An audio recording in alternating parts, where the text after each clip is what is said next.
Baltimore. Don't ask him about preseason games, oh no. Stuffing things in Griffin Basso. Despite it being on the internet, he can call it what he wants, so Glenn Clark Radio. Glenn Clark Radio. Glenn Clark Radio.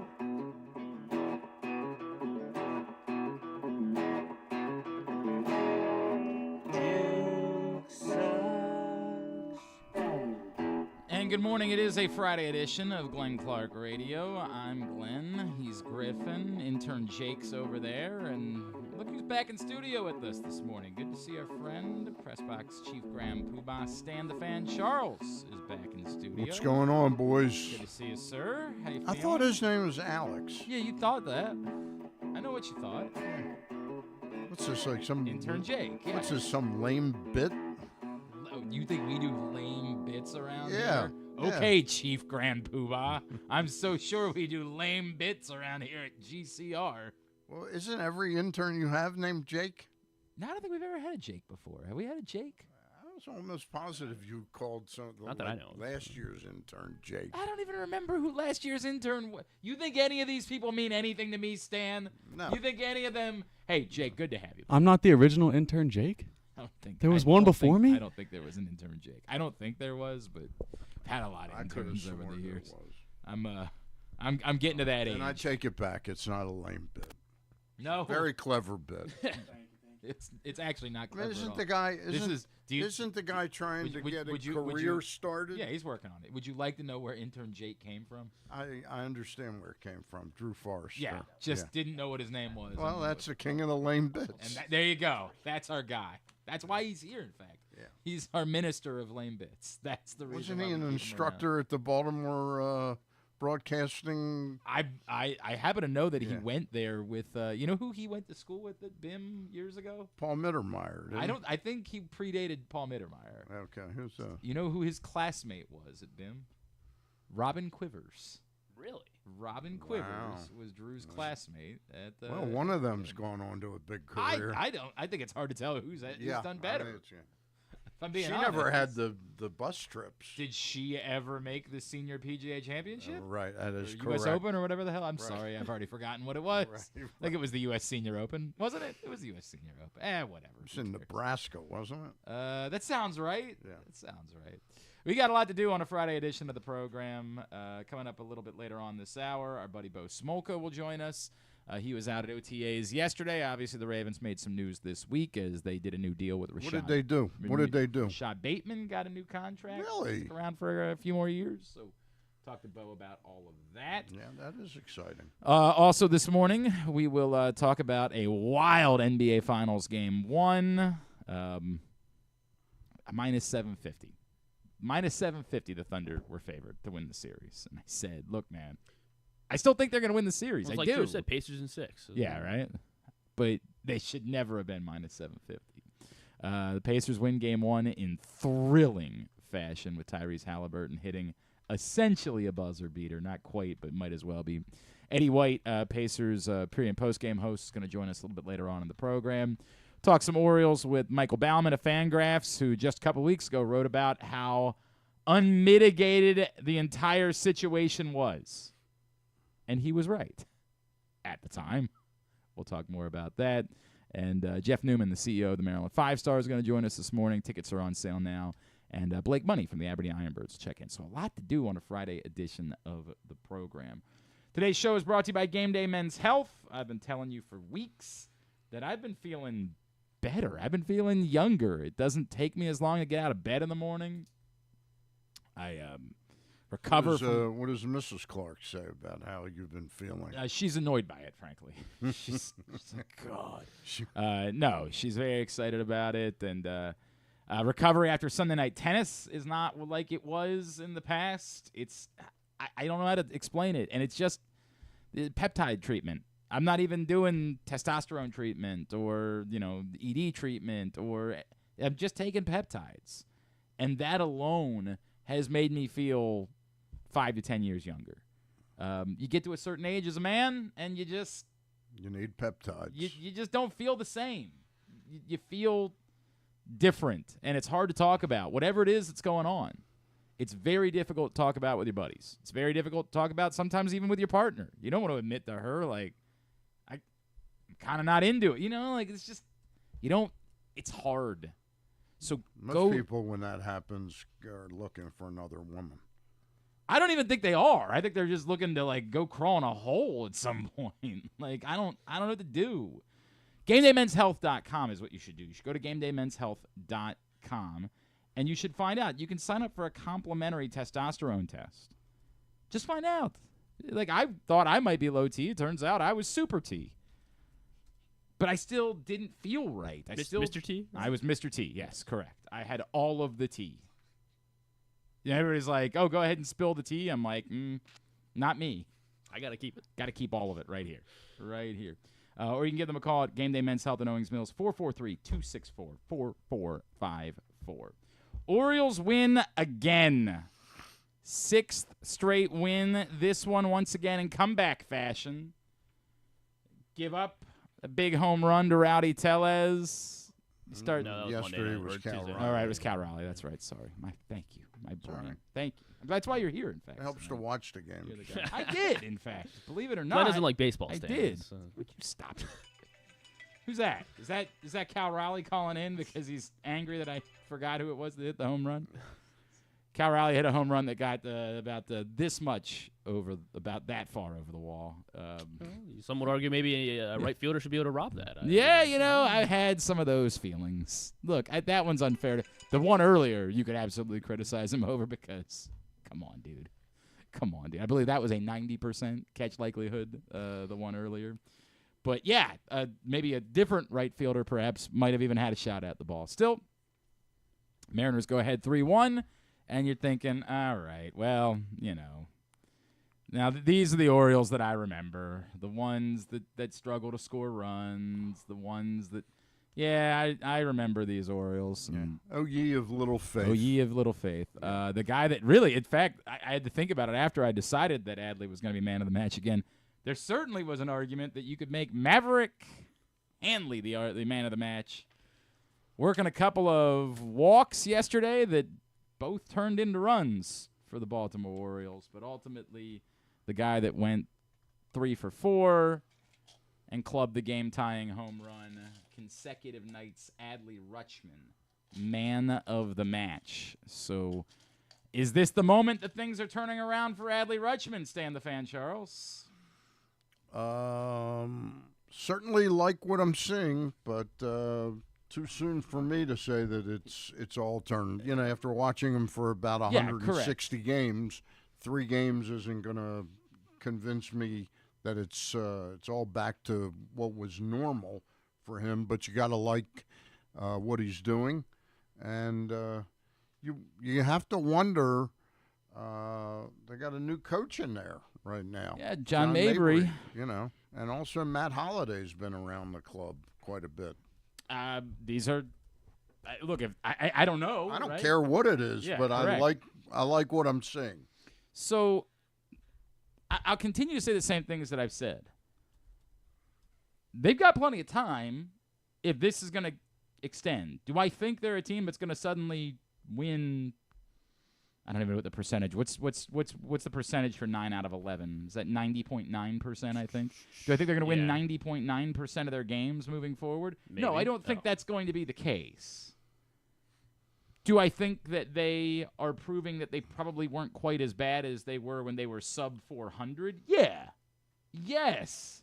But in so many ways, they had to. There was way too much talent for them to have had a record as awful as what it was. So where are they between these two things? Because if they're a slightly above 500 team the rest of the way, then they're not going to be good enough for it to matter. But if this is the start of something much more significant than that, if this is the start of them playing baseball at the level that they were playing baseball at, like at the beginning of the 2024 season, then things could get interesting before all is said and done. I still need to see the pitching kind of do it against a team that isn't. The White Sox and the Mariners were the perfect antidote for a pitching staff that had struggled badly this year.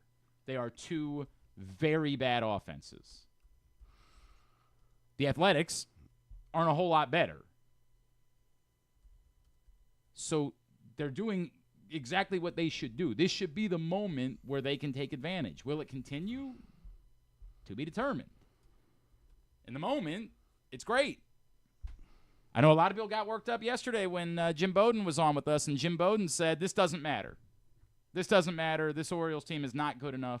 They can't make the playoffs. And they should not recalibrate what they're thinking about going to the trade deadline because they've won a stretch of games right here. And that got everybody in Orioles land very fired up and angry and had all sorts of things to say about Jim Bowden. As I said yesterday, my response would be, let's see where they are in a few weeks. That's the good news about this is they don't have to make that decision today. Yeah. Today's not the trade deadline. They've got... When is the deadline? Is it the end of July? Yes. The last day of July. Yeah. I think we'll know by the end of June whether this team is good enough to... remember, it's getting back some pieces, you know. Mm-hmm. Now, that presupposes that you know that you're not going to lose other pieces. Well, and we don't know along exactly the way. when, like, the pitch... Like, Grayson and Bradish... I'm not even talking about them. I'm talking about... Well, This you're is supposed to get Jordan Westbrook back this It's weekend. a pretty woeful offense for most of the Yes, season. no question you know. about that. Yeah. And I would say that where I disagree with Jim Bowden is I do think there's a number. I think if you're within 3 or 4 games of a playoff spot and you are trending in that if you are playing a level of baseball that this isn't a fluke. Maybe you're not winning, again, 6 straight games or 8 out of 10 or anything along those lines. I mean, does feel like you kind of need to be doing that though. Like They have to have a couple big streaks. They have to have a few more streaks in them. But if overall this is sustained to where you look up on July 20th and in your last 40 games you've won 28 out of them, I think the conversation changes. I do. And that's where I disagree with Jim Bowden. I think those two things, the math of where you are and the math of how you gotten there, what the trend is, changes. Now, his argument is compelling, which is even if you were to get there, are you going to win the World Series with this group of guys? And would you be better suited trying to say you could get a king's ransom for Zach Eflin because pitching is going to be in demand? There's not going to be a ton available at the deadline. So go ahead and make that move now and set yourself up to have a better chance of winning the World Series next year. It's a really good argument. It's a warranted conversation. That even if you're trending in the right direction, even if you're playing good baseball, even if you're doing those things, if you're not signing Zach Eflin, But why wouldn't you be interested in re-signing Zach Eflin? I would, of course, be interested in signing Zach Eflin. I think there's too much emphasis on this tearing this whole thing apart. You're not, first of all, you're going to get a nice return for Zach Eflin, but I don't know that that's going to put you in a better position to win the World Series next year than keeping Eflin and building on that. Well, I think the first thought would be if you can sign any of these guys, go try to sign them now. Yeah. That the first conversation I'd be having is it possible to sign Zach Eflin? Yeah. If it is, I want to sign Zach Eflin because if you don't, you're going to have to spend money on a different pitcher this offseason. I want to and probably have to pay that person in full free agency more. Yeah, I mean, depending on who it is, right? I don't think that Zach Eflin's going to give you a discount at this point. I think he's close enough. He's not going to to give you a discount, but I don't think he's a $25 million I don't think he's pitcher. Corbin Burns. I think he's a $19 million. He's making 15 now. I know what you're saying, Stan, but it's so tough because the price of pitching is just so outrageous it is. I know what you're saying. But that's why I'm not in any hurry to trade Tomoyuki Sagano. I'd be trying to extend him. I would try that. This to me, it's a separated conversation. I am with you. that the first thing I would attempt to do now is sign those guys. Yeah. But if those guys come back and say, we're only a couple months away from free agency, we're not signing. It doesn't matter. We're going to negotiate with everybody, not with you. Right. Then I think it puts you in an interesting place at the end of July if, and Jim Bowden's point is, the sellers this year don't have anything that anyone wants. That's at the moment, the teams that we know will be sellers. Now, that could become, are the Diamondbacks ultimately going to become a seller? Mm-hmm. How much of sellers are the Red Sox going to be, right? Like, those are but at the moment, the market is teams that are going to sell just don't have assets that are particular. There's no Dylan Cease to be had this year at the deadline. So, or Garrett Crochet, or, But Dylan Cease has turned out not to be the world beater that I understand. I'm saying that people thought he was. But in the past, he was on a bad team. Everybody was pointing at it and saying, here's a guy that's definitely going to be available that we could go get that could help us in the second half. Right. Those guys just aren't there in this group of obvious sellers. Mm-hmm. His point is that if the Orioles become sellers, they immediately have the best assets. And given how insane the market was for pitching a year ago, that Eflin and Sagano could get you exorbitantly more than you would expect two rental pitchers to get you. Mm-hmm. And that's where it becomes, if you know that you can't sign them, if you've gone through that, and they've just said, sorry, we like you, but we're not doing that. We're going to free agency. It's just a couple months away, and we think we're going to do really well there. Mm-hmm. And if you want to talk to us then, talk to us then. Try to outbid everybody else to come get our services. Then does it matter exactly where you are in the playoff picture? Do you say, no, we're within 3 to 4 games of a playoff spot at this point? Let's hold on to them. Let's roll with it and see if we can't get in. Or do you sit back and say, gosh, even if we get in, we're not winning the World Series. We're better off getting as much as we can possibly get for this group of guys that we're going to lose anyway. And it's going to put you in an awkward spot because if you're trending in that direction and winning games, everybody... Part of the calculus has got to be, what are you going to have to replace those people, okay? And one of the things, like with Cedric Mullins, there's a lot of push now. The Orioles should be getting rid of Cedric Mullins, okay? He's 31, and he's been a little bit injury-prone, and they got Colton Cowser. But are you comfortable moving forward that Heston Kjerstad is... I think that you need to start trying to figure out if Heston Kjerstad can play first base. Or like there is nothing or about catch. Heston Kjerstad. Or maybe he can catch. Every or he time doesn't have to move. Was it always this bad? He's improved, but I will tell you one thing: if I'm deciding which player is playing left or right, I'm playing Carlson in right and Kjerstad in left. I don't like Kjerstad going back on the ball. But then I'm not saying he should have had the home run, but the other the Crawford first one ball yesterday, 1,000%, was he and the one the night before, his spatial judgment of where a ball's going to be is terrible. Well, in other words, he was sort of trotting back, and that was one where a good outfielder is running back to where the ball's going to land. Well, he's just jumping and hoping. You can look at his face and you go, "Oh my God, this is a disaster." It's painful. Watching him on the home run. Again, I'm not saying anybody would have. Aaron Judge wouldn't have caught that ball. I don't think. Right. Well, he would have at least been in the right spot too. I don't know if anybody. He's running, and you look at the mouth is open and the eyes are wide open. It's like, okay, he's not catching this ball. I'm with you. That's why playing him in left field in Baltimore is terrifying to me because you got more space to fill out there, right? But I get it. I don't like the idea of Heston Kjerstad playing anywhere in the outfield at the moment. I think he's a DH. If he could DH.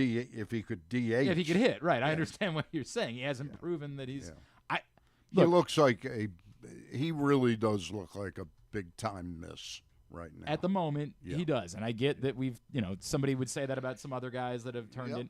Yeah, it was looking. I'm sure a lot of people are saying it about Kobe Mayo. Corbin Carroll looked like a big-time miss recently in Arizona, and has bounced back and has looked really good. I'm not ready to say he's done. It's just that he's so bad in the outfield, it's hard to justify him getting it. At the moment, it looks like he's the next guy that has to get sent back down. I look forward to when a couple of these guys come back, and I go, okay, obviously Jordan Adams will go back. Yep, for Laureano.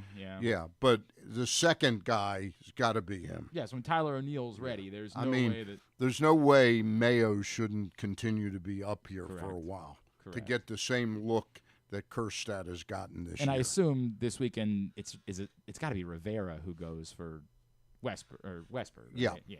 I would agree. Rivera would be the move there. But they could still bring back Cooper Hummel for a fifth run. They could still get. No, he's elected free agency. But did he already sign? No, but so that's what I'm saying. He's still available. Yeah, you keep dismissing. I don't think he's coming back. You don't think so? I think Trump may come Chadwick back. Trump. You think he could? What's his first name? Chadwick. Chadwick Trump. That may be one of the best names. Please show some respect to Orioles legend Chadwick Trump. Chadwick. Stan, please show some respect to that guy. Well, he's going to show up. I hope he gets picked up by another team. So you have him use him for the grid. Right. Stan's just filing it away. The day that he gets picked up by the Marlins. Yeah. He's like, come on, Orioles, Marlins. Come on, Orioles, Marlins. The hell with Tanner Scott. Using Chadwick Trump, baby. Look, who did we get? We traded Sulser and Cole Sulser, and who's still a serviceable guy, and Tanner Scott to the Marlins for... It was like two 16-year-olds or two 17-year-old Dominicans. Yeah, that sounds right. Yeah. Remind me, Griffin. Look up who that trade was. Stan, I'm not campaigning for these guys to get dealt. I thought the reaction to what Jim Bowden said was a little over. We got a ton of reaction. Tyler O'Neill. Yeah. If he comes back and has a good week. Well, you're praying that you can trade Tyler O'Neill at this point, because the worst-case scenario is he picks up his option. Antonio Velez and Kevin Guerrero. There you go. And then also Yaqui Rivera. Look at how well they've done. Pitchers. They've no. Guerrero's an outfielder. Or was an outfielder. I don't know where he is now. Yeah, who knows where he is now. May or not still be with us. I'm not sure. I'm not campaigning for them to get dealt, but I do think it's a more complicated conversation. If they're... The point that Jim Bowden made was that they should listen on it. Jim Bowden is convinced they can't do it. They're not good enough. And that's where he and I disagree. In part, I think if suddenly Adley Rutschman and let's be totally honest now. Yeah. Not that we aren't every week. Most weeks we come in here and just outright except lie. For the Mike Tirico thing. Yeah. But seriously, close behind Rutschman has been Gunnar. Well, if I ranked them, it would be my biggest concerns to this point in the season would have been Adley 1, Kjerstad 2, and then Gunnar would be 3 behind that. Right. Like those. I wasn't long-term concerned about Gunnar, but he's done very little this year. He's not been an MVP caliber baseball player. He's not been close. So if the switch turns on and both of them, I mean, what a revelation that they hit home runs in the same game. They happen to be back-to-back, and we win a game. How about it? Yeah. How about it? I'll bet they haven't done that the whole year. I don't remember any. Right. So if suddenly those two players are playing at a higher level and the pitching is just adequate, the starting pitching, to me, it's a whole new ball game. Yeah. I'm not saying we'll overtake the Yankees. Point. I don't think they can win the World Series. I don't think they can win the division. I still think they could win a World Series. I really do. If that's a big if. You better send that tweet out.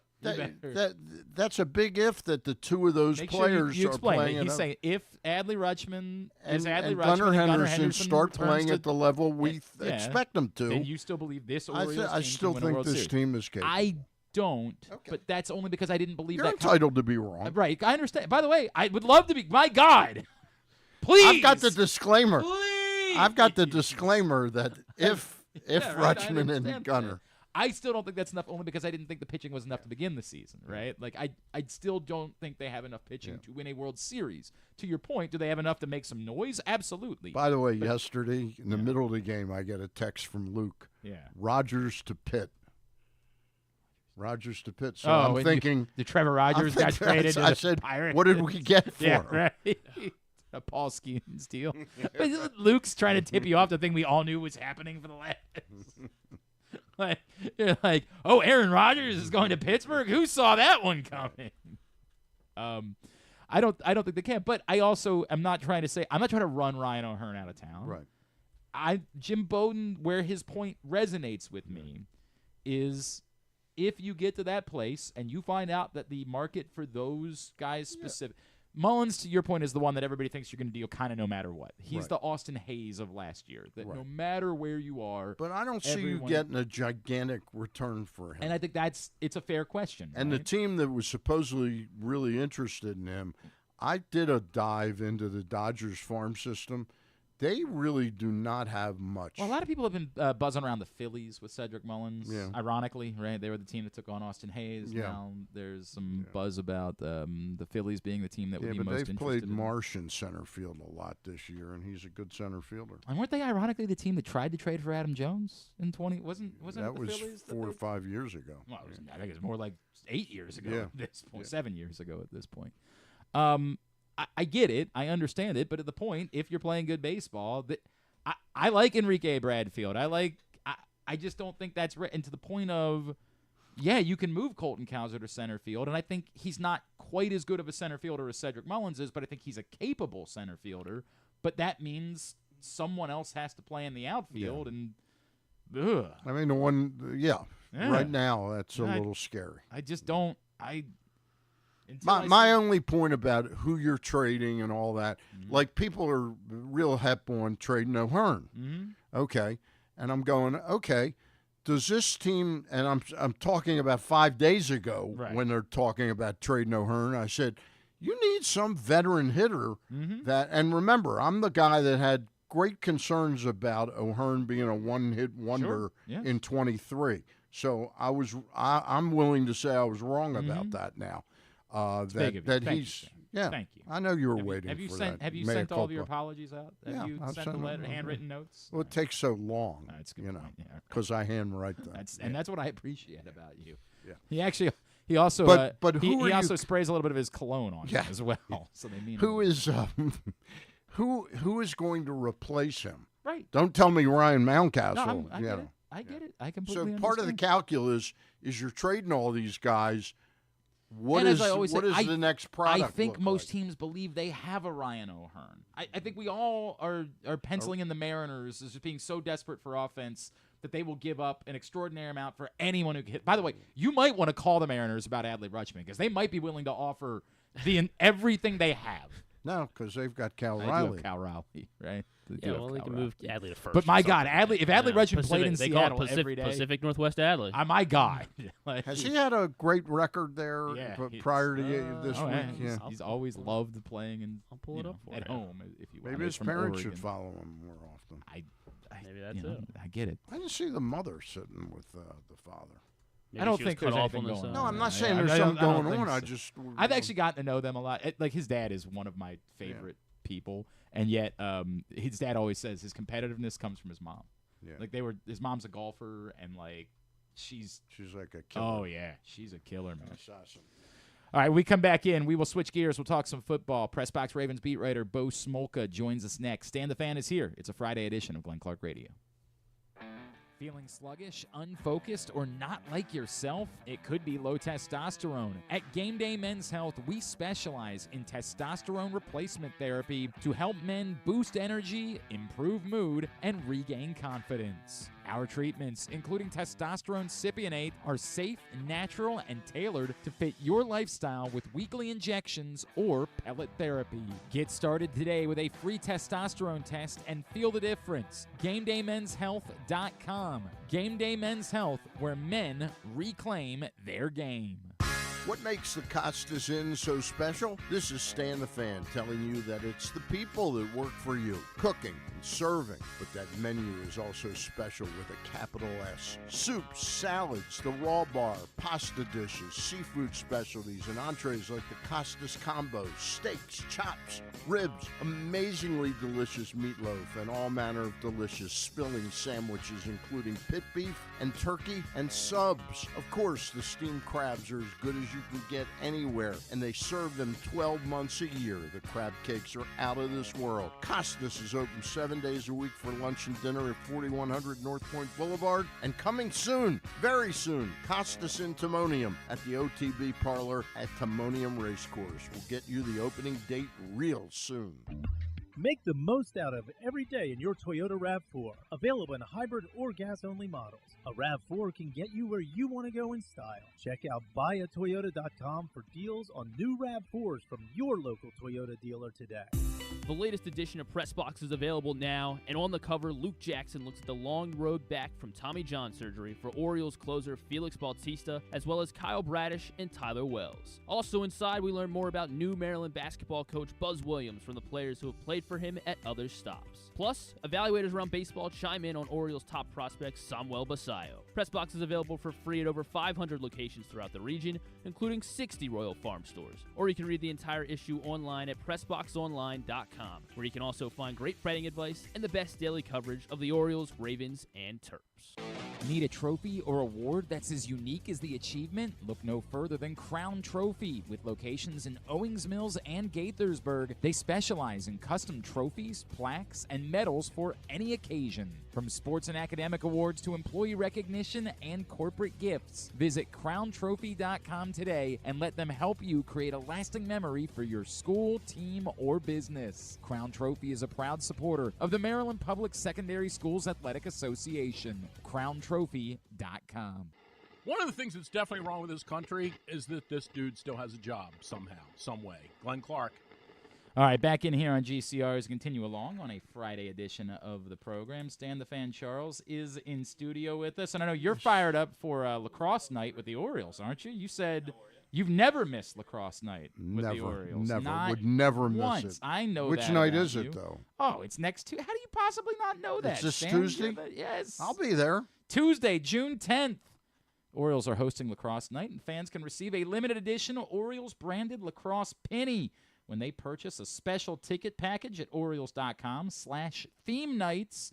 Limited supplies remain, so act now. The night will feature appearances from PLL stars like Colin Heacock, our buddy Matt Rambo, Matt Dunn, Loyola's own Sidney Black, and Grace Griffin. Again, go to Orioles. I see you guys saw that video the other day. You guys are really challenging Matt Rambo. It was his acting chops. Yeah. I thought Rob Pinnell flawlessly delivered his line. Matt Rambo. The guy He was a little bit of a smirk. The guy who was weak was. Oh, Griffin? Mr. Yeah, Bass. I was told I brought it all He never together. said anything. Wait, He are just you got- on? Are you he's on? just Hang on a like- second. Are you on TikTok? I saw that. How I saw. did you I come have across no a idea. TikTok video? It had to be Actually, posted on Facebook. now it gives me an It idea. probably was Facebook. Hang on a second. Okay. You want to do a TikTok video with us today? If I have time, yeah. Oh, I got an idea. If I have to. I've got an idea. I mean, I got an idea. I'm Josh's uncle. I do know. I Yeah. understand. There's, Yeah, but I didn't think Josh. Like, I'm too old for TikTok. Like, this is the generation. I don't think I knowingly went to TikTok. I think I saw it on. Somebody shared it, or I saw I think you. we I might have saw put it out. you. I think we might have. I Put saw it out you on- two like bent over, and I go, "This has got to be something goofy." Yeah, you were So right. and It was something goofy. Who the hell is putting these rolls in? The muffins in the The Who muffins in the hell put the muffins in the freezer? We're trying. We to, did. That's why we've got. We did. What are you going to do But about Rob it? Pinnell, No. Rob Pinnell delivered it brilliantly. Rob Pinnell was a tough guy. It's like, we did. And you're like, I'm not going to fight with that guy. There was a little bit of a smirk from Matt Rambo. Like, it was a little bit. They had to get out of here, so we had to do it in one take. I thought you both overdid the But that's the you were bit. pretty- The bit is we're being over the I top. know, We're I being- know. Welcome to Oh, TikTok. yeah, you fan. want to direct the TikTok videos moving forward? I'm gonna. That's what I really want to do. Stan Ford Coppola over here trying to direct our videos. Stan Altman. There, that's what you're going. Yeah. I don't mind it. All right. Ravens made some news this week as they did a new deal with Rashod Bateman. They also have been out on the field for OTAs. And PressBox Ravens beat writer Bo Smolka was out there yesterday. He's with us this morning here on GCR. Bo, good morning. How's your off-season been, my friends? Good. Thank you very much. How are you? Everything is well over here. There isn't really a take for me to have about Rashod Bateman. I think it's a great story of someone who, I don't know why I'm hearing myself in the background, but that's gone. That's good news. I think it's a great story of someone who things weren't always easy for here and who was maligned and who showed a lot of ownership and kind of took it upon himself and has become a hell of a football player. And it's a really good thing for the Baltimore Ravens to have two really good wide receivers. What a thought. We're not used to it in this city, but this is nothing but good to me. Yeah, I mean, he's grown quite a bit since his rookie year. And I mean, the first couple of years, it was choppy here, and he took a lot of heat from fans. He and Eric DeCosta butted heads publicly a few times. But the thing was, DeCosta, always seemed to consistently advocate for him and say, look, if he gets healthy, remember, DeCosta's the one that took him in the first round. He believed in him. And the question, the thought was, if he could just be healthy, we think we can kind of unleash that guy that we thought he is. And last year, it really was the first time he did. And Rashod Bateman even talked to us yesterday after practice. He said last year was the first time he came into camp, and he really kind of felt healthy and at peace is the word he used. And I just think he had a great approach going into the year. He stayed healthy. He had a great year. Now, he was frankly being probably relatively underpaid last year. He had signed a modest extension before last year. And it was definitely a team-friendly deal, and so now the two sides worked out a better deal for him. He's still not top-of-the-market receiver with that value, but it's a good value for him, and it's a good value for the team. And if he has another really good year, it's going to suddenly look like a steal for the team. And now they have him in the fold for several years. The amazing thing is he's the first wide receiver that the Ravens have ever drafted that they gave a second contract to. And now, actually, technically, they've given him a third one. But, they always thought he could be that guy if he could be healthy. And last year he showed it. And now with him and Zay Flowers and this year Hopkins and in future years, certainly some other WR3, if you want to call it that. But, it's a good move for him. It's a good move for them. And both sides, as Bateman said yesterday, I wanted to get it done. They wanted to get it done. So here we are. Bo, how much of the fans' discontent with him, and maybe in some corners the media's discontent with him, we know it was injury-related, but how much of it was the specter of just he's another failed draft pick, by a wide receiver that's a flop? That was hanging over him. No, I think there's no question that had to be part of it. And he had to he inherited that with no choice of his own, basically. Yep. That wasn't his fault that they failed 25 times before that. But I think you're right. I think at that first year and then the second year, people are like, oh boy, here we go again. DeCosta and Ozzie, they can never get wide receiver right. Yeah. And I think he did. And it came off, I definitely think that was part of it. And it was frustrating for him. It's frustrating for him too, because here's a guy who gets hurt the summer of his rookie season, and so he all the guy wants to do is be out there on the field playing, and he can't for the first 2 months, and then a whole time before he even gets on the field, he's hearing he's a bust like all the other receivers. So there's no question that weighed on it at some point early in his career. I had some personal history like that. It used to be my MO when I was back in my bar days. Mm-hmm. When I'd go out and try and leave with a woman. I was a flop. You were over 25. I was over 25. I was more like 0 for 200. Struggling at the position is what we would call it. But I think the next question is what's next, right? Because I think the obvious spotlight shifts to Isaiah Likely and whether the Ravens try to get proactive with that before the season were to begin. I know the Lamar Jackson contract still lingers, but do you feel like now that they've taken care of both Derrick Henry and Rashod Bateman, there's still more work to do internally before the season begins? I think they'd like to, and that's up to players too. Likely and Mark Andrews are both here. They're both pending free agents, and I think that would be And I think the consensus, the belief is likely would be the one that they would extend because he's 4 years younger than Andrews, which is also tricky because Andrews has been who he's been. But you're not going to assign both. And so which one would you go after is definitely a question. Tyler Linderbaum's another one because they didn't use his 5th-year option on him. So technically he becomes a free agent next spring. They could use a franchise tag on him, but that's tricky because the franchise tags are grouped by offensive linemen and not just by centers, so that would be expensive. But I believe that I believe Linderbaum likely, and the biggest one, honestly, is Lamar Jackson's extension or restructuring. Lamar Jackson's tag number next year is almost $75 million, or the cap number rather. So that's untenable. They can't go into the season with him with a $75 million cap figure. So at some point that's got to be done. He's tricky because the negotiations always, you don't involve an agent, and it always seems to be very hard to read what's going on there between the two sides. Lamar Jackson hasn't been here much. That's not to say they couldn't speak with him not here, obviously. But I think that's one of the biggest ones they need to take care of sometime in the next few months because, I guess technically you wait until next winter to do that one, but that's just hovering over this team until something changes. PressBox Ravens beat writer Bo Smolka with us here on GCR. Bo, they do address bringing in a veteran defensive lineman with John Jenkins. What else do you still think they might be willing to consider externally before they get to training camp?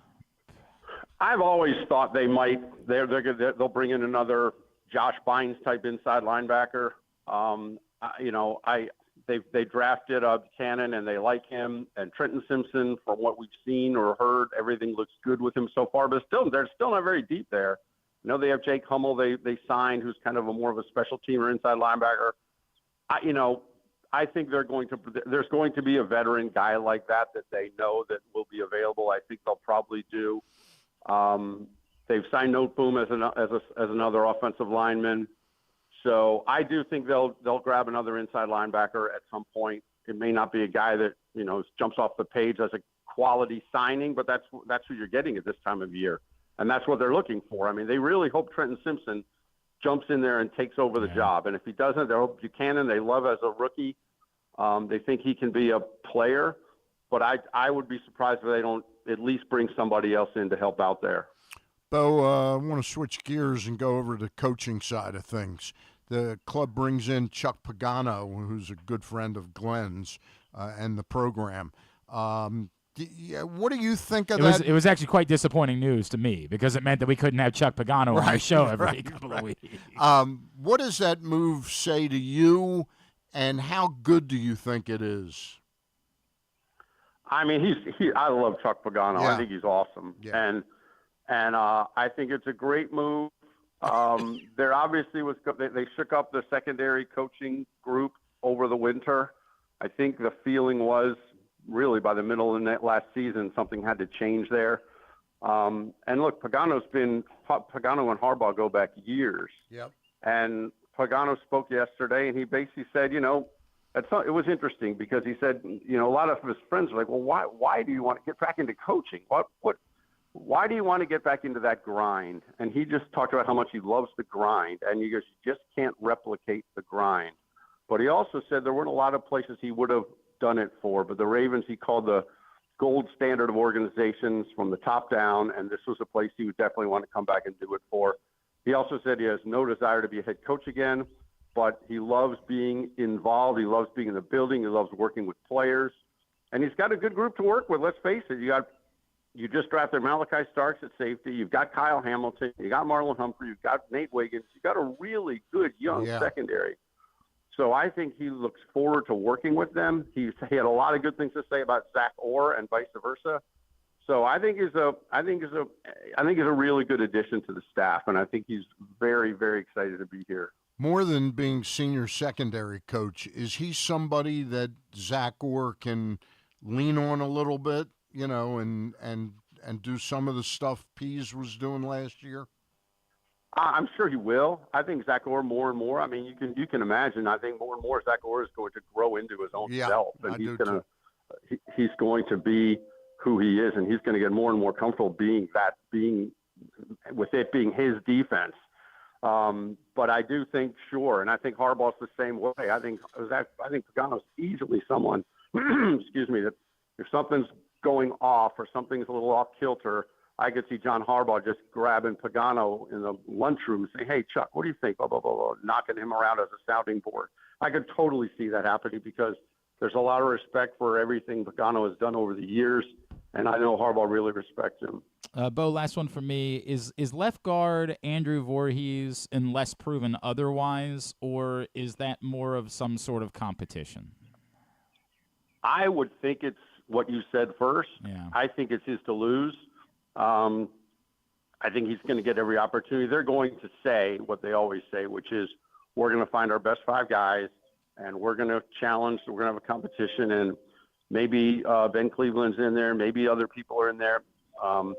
Samac, the rookie center / guard from last year, maybe he gets a look. But I think they want Voorhees to win the job. I think Voorhees is going to have every chance to win the job. And it would be, to me, a surprise if he's not the week 1 starter. Bo, I know you wrote about Rashod Bateman today at PressBoxOnline.com. Do you want to plug, because I don't know when we're talking next, what you might be writing about in the next print issue of PressBox? The next print issue of PressBox. I just turned the story in. I'm blanking on what I wrote about the next print issue of PressBox. It's really a memorable piece. Yeah, right. It's really a memorable piece. Wait, it's so funny. I just turned the stupid thing in yesterday. Oh my gosh, I just turned in. Luke and I were talking about it. I'm sure it's wonderful. It's going to be It's going to be wonderful. I can't wait. Boy, I really did put Bo on the spot on this one, apparently. You did. I had like 4 things I wrote yesterday, and I was finishing that one. If you give me a second, it'll come back to me because Luke and I were chatting it up. Was it offense or defense? Offense or defense? Well, I know it had to do with in a broad picture, it had to do with Mike Green and drafting him. Okay. And the idea that it was I'm remembering now. It was all about the edge rush, but really it got into the decision to draft Mike Green. Okay. What went into that decision, the vetting process that went into signing or drafting him, because remember, this is a guy that had 2 sexual assault allegations coming out of high school, or not coming out of high school, in high school and in college. Yep. And this team, and they drafted him at the same time that in the midst of a Justin Tucker investigation. Yeah. So it was very curious that way. So in a broad sense, it was the edge rush picture, but it was more specifically Mike Green, how he fits, and really what went into the team's decision to actually draft him. Right. That'll be in the next print issue of PressBox hitting stands this month. They have a zero tolerance policy, don't they? Yeah, I think they've got a... That also comes up, right? Yeah. So because and as I wrote, I mean, for years, they implied they did, and they had no problem with fans believing that they did. But really this spring, coming out of the Justin Tucker thing, they basically came out and explicitly said, well, we don't really have that. Yeah, we treat every case individually. Exactly, we treat every case individually. Right, and then they wait for the league. That comes up as well. Then they wait for the league to investigate. Yeah, that's the way. Hey, right. But I'll say, Mike Green, the interesting thing with Mike Green was, he goes to Virginia and he's suspended and he leaves and he surfaces at Marshall without any really explanations for what happened along the way.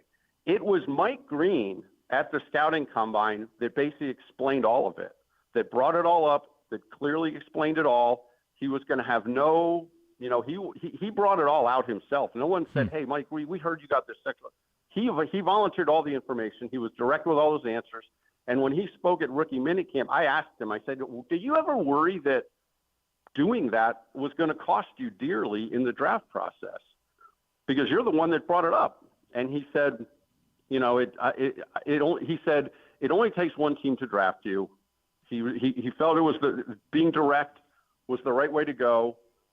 It only takes one team to draft you. He was frustrated to go in the first round, but he felt really grateful that he landed with Baltimore. He called it a blessing in disguise with his defense and the defensive tradition and all that.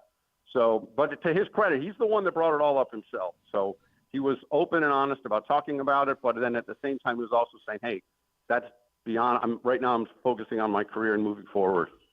You can follow Bo on Twitter at B Smolka, and, of course, PressBoxOnline.com as well. Bo, appreciate you. We will talk to you the next time news warrants. Thank you for spending a couple minutes with us this morning.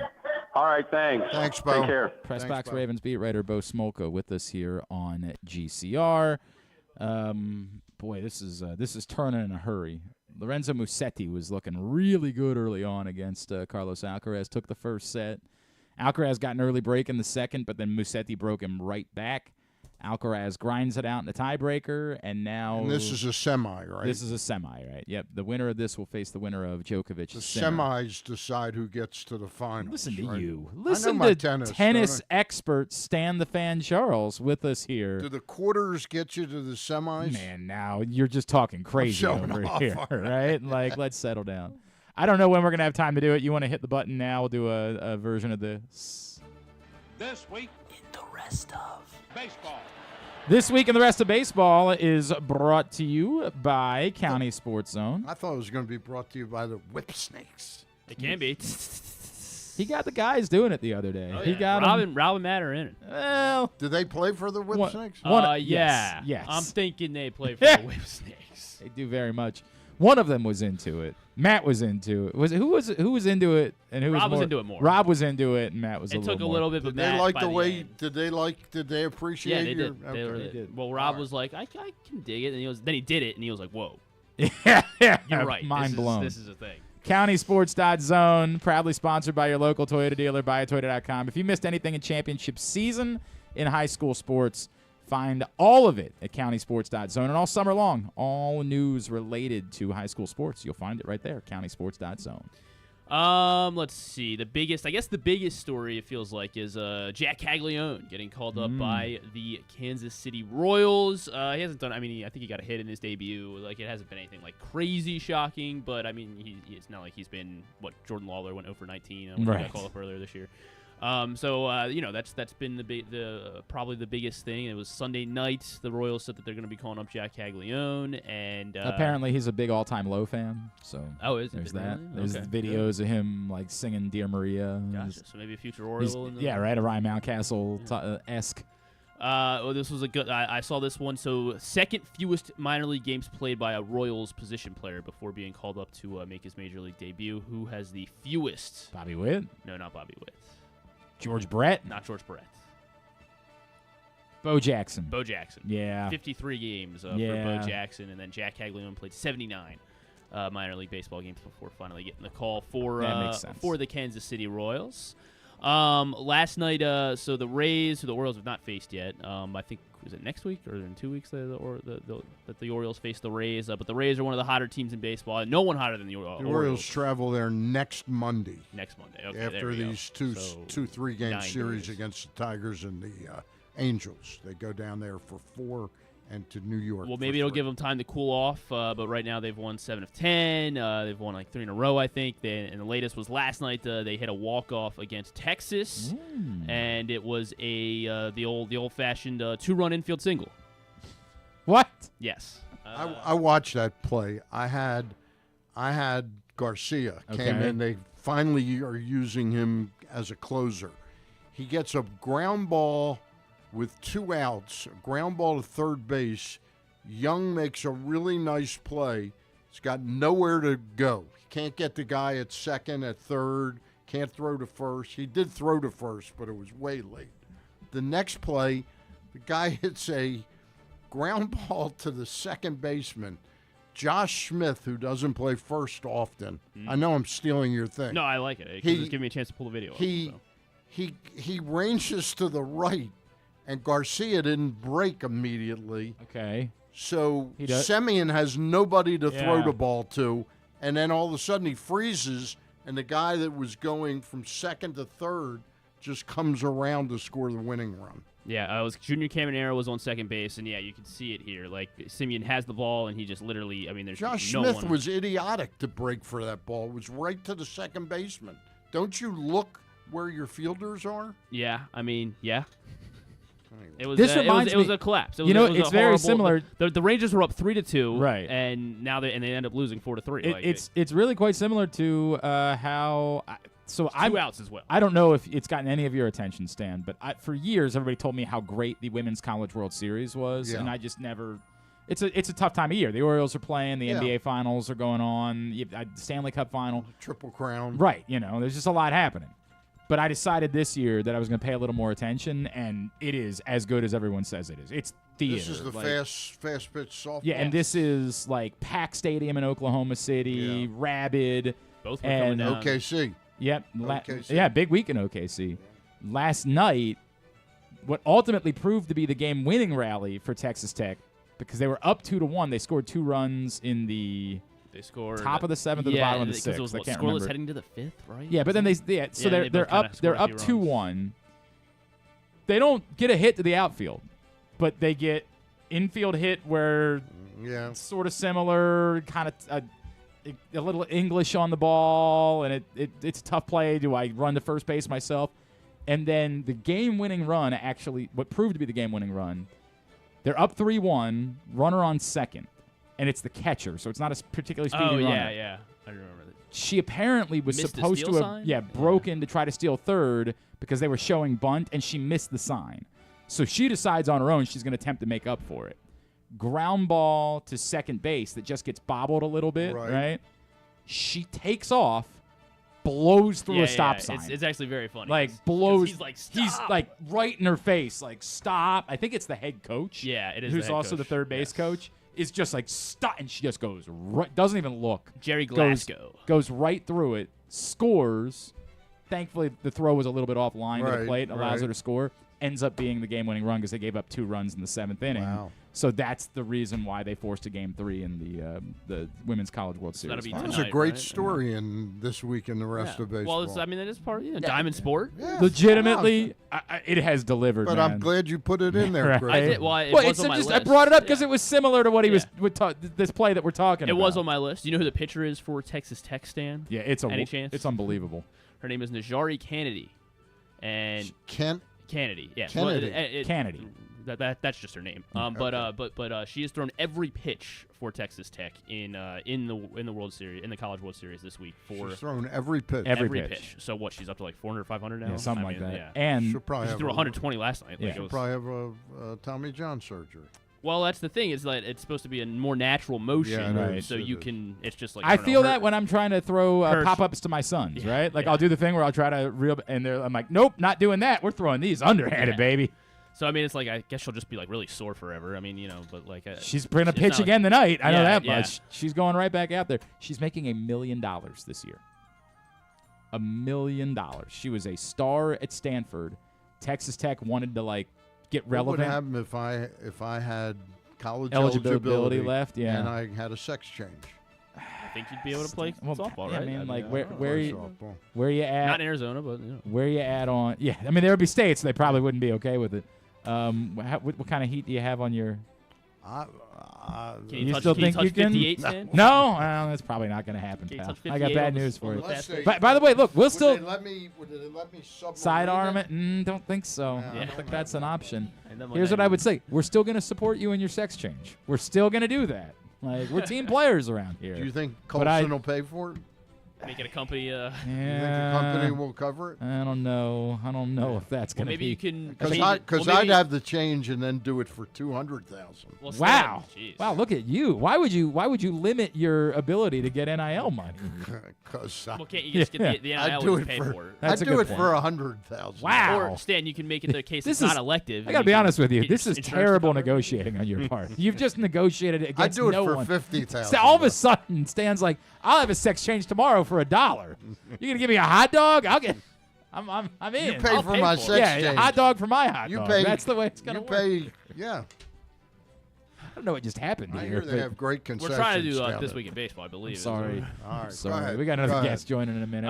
The White Sox are calling Kyle Steele up. He came over. He was the centerpiece in the Garrett Crochet. Well, I guess Garrett Crochet was the centerpiece in the Garrett Crochet. Probably, yes. But he was the centerpiece, and the White Sox returned, so they're calling him up. He's a catcher. Does he play first base? No, he's a catcher. He's a full-time catcher. So maybe that'll help the White Sox turn things around. By the way, the other guy they got in the Garrett Crochet trade is a pretty good player. This Chase Mydroff. Oh, Mydroff. He's the one who's been hitting 315. Yeah, he's been their best player. Mm-hmm. It was the only one that got hits against. Well, Mike Tapman scored, of course. He did. And then also with the White Sox yesterday, so they announced that Justin Ishbia will be taking over to. Is he related to Matt Ishbia?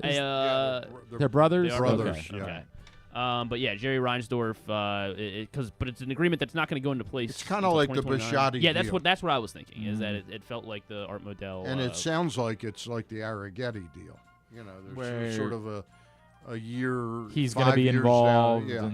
Okay. Well, but the big news for the White Sox, I assume probably Jerry Reinsdorf isn't loved in Chicago just because of how bad the White Sox are. But I don't think he's he's hated. done a terrible job there as owner. Terrible. It's weird too, right? Because he did such a good job with the Bulls. Like he won 6 titles. Now did he win them, or Michael Jordan won them 6 titles? Yeah. That was and it wasn't. And Jerry Krause did a pretty good job. And it wasn't Jerry Reinsdorf that ran Phil Jackson out of town. That was Jerry Krause who wanted Phil Jackson gone, which was why there was so much angst and animosity towards Jerry Krause for years. But he was the owner that signed off on it, and.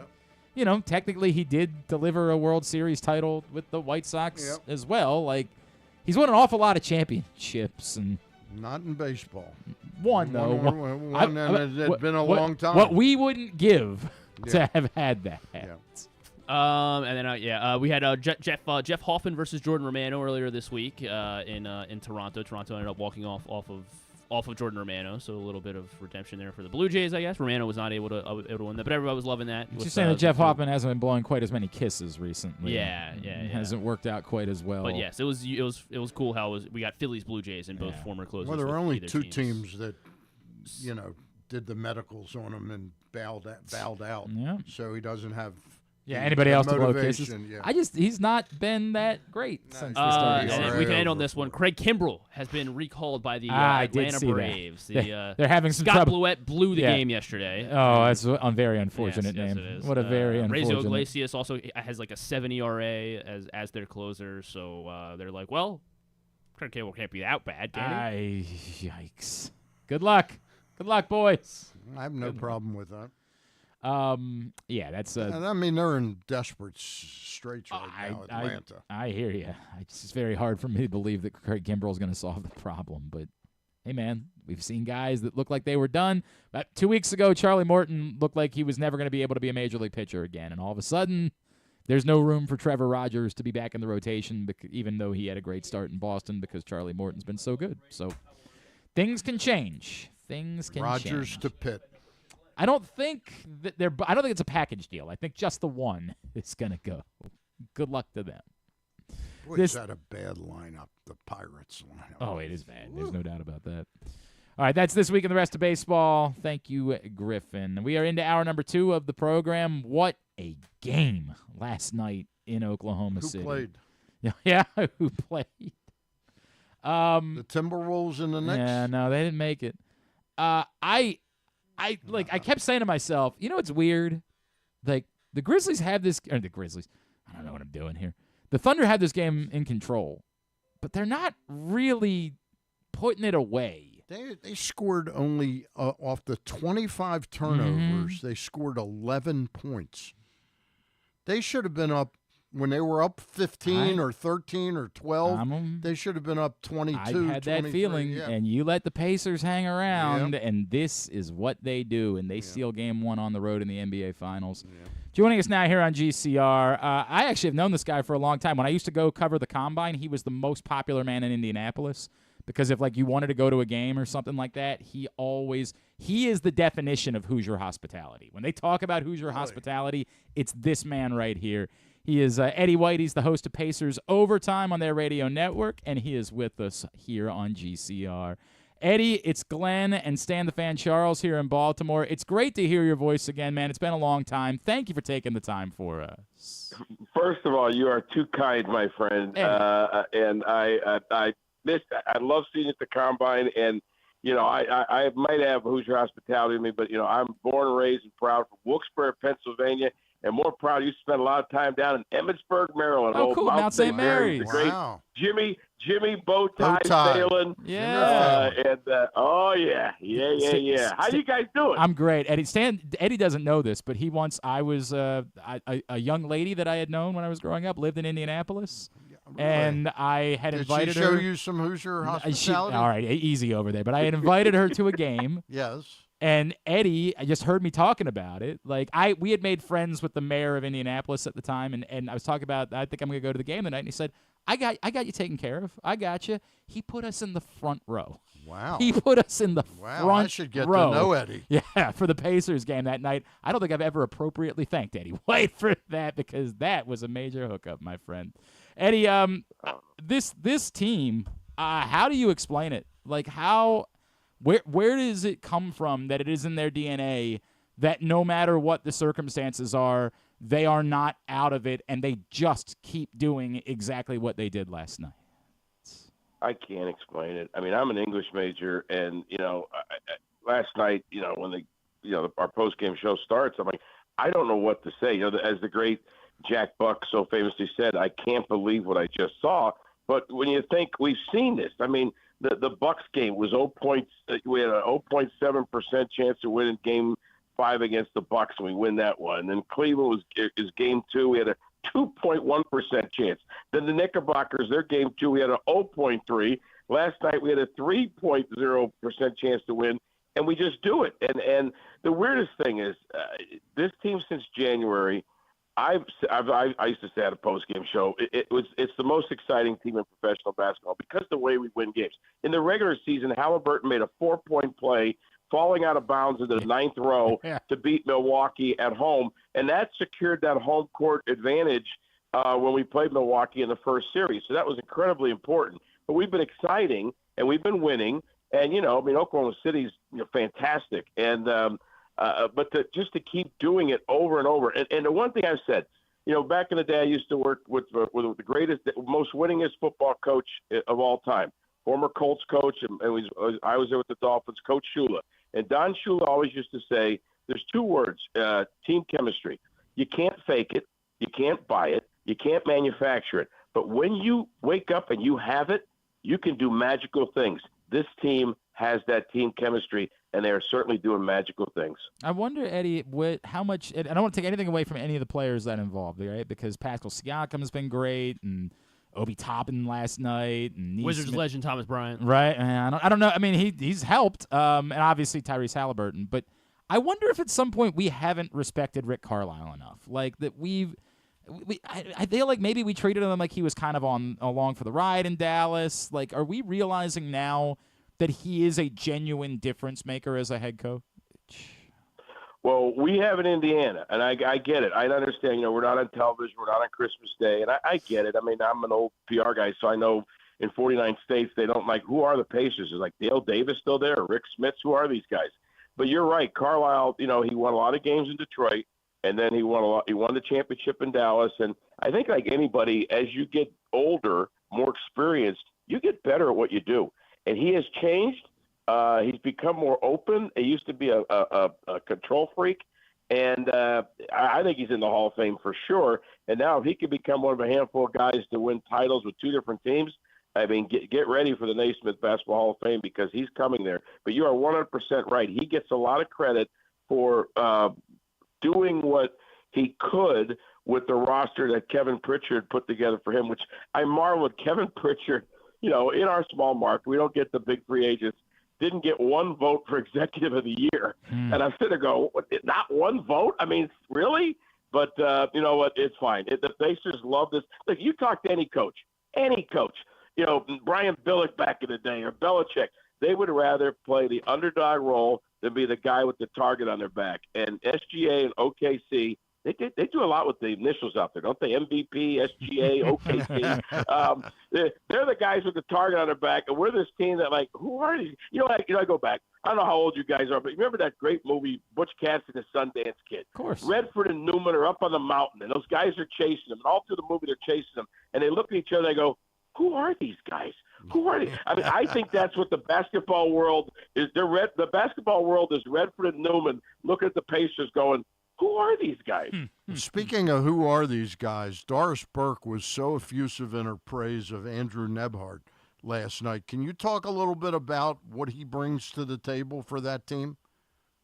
Absolutely. If he had played the minimum games, I think he would have made one of the all-defensive teams in the NBA. Yeah. That is his forte, is defense. He's tough. And when he has to hit the occasional killer shot, he did it last year against the Knickerbockers. You know what? And Nemhard is – we've had – I do the post-game show there for 15 years. This year we had 11 different players be our leading scorer in a game. 11. One night it's Obi. One night it's T.J. McConnell. One night it is Thomas freaking Bryant. Forget Buddy freaking Dent. Thomas freaking Bryant was the leading scorer in a game. It's like you don't know who is going to be the guy, and it's not like a 38 or 31 or 39. No, it's 24. And then you saw it last night. 6 guys in double figures. McConnell had 9. He was the leading scorer for us at halftime with 9. He was 1 point away from us having 7 in double figures, but that's who the Pacers are. Eddie, I snuck in. I led them in scoring. Yeah, one game early. Actually, it was early in the season. 22-point effort. Sacramento. And nobody noticed it, but it was a heck of a game. Yeah. Eddie White is with us. I pulled my groin, though. Yeah, well, that's probably not the only thing you pulled. Eddie White, Pacers post-game host, with us here on GCR. I think that, to me, what you just referenced is why I would be particularly scared if I were a Thunder fan, is that, like, yes, we're all going to talk about Tyrese Halliburton because of the shot, and we should talk more about Tyrese Halliburton, but he didn't even have to be the guy last night. Like, he only had 14 points, and that I'm going to assume there's going to be a couple more Tyrese Halliburton games as the finals go on. The fact that you guys were able to steal one without it having to be Tyrese Halliburton carrying you, I think that makes it really, really interesting how this might play out the rest of the way. Yeah, and it's the pattern we've seen for the Pacers. I mean, at halftime, we had 19 turnovers at halftime, and we're only down 12.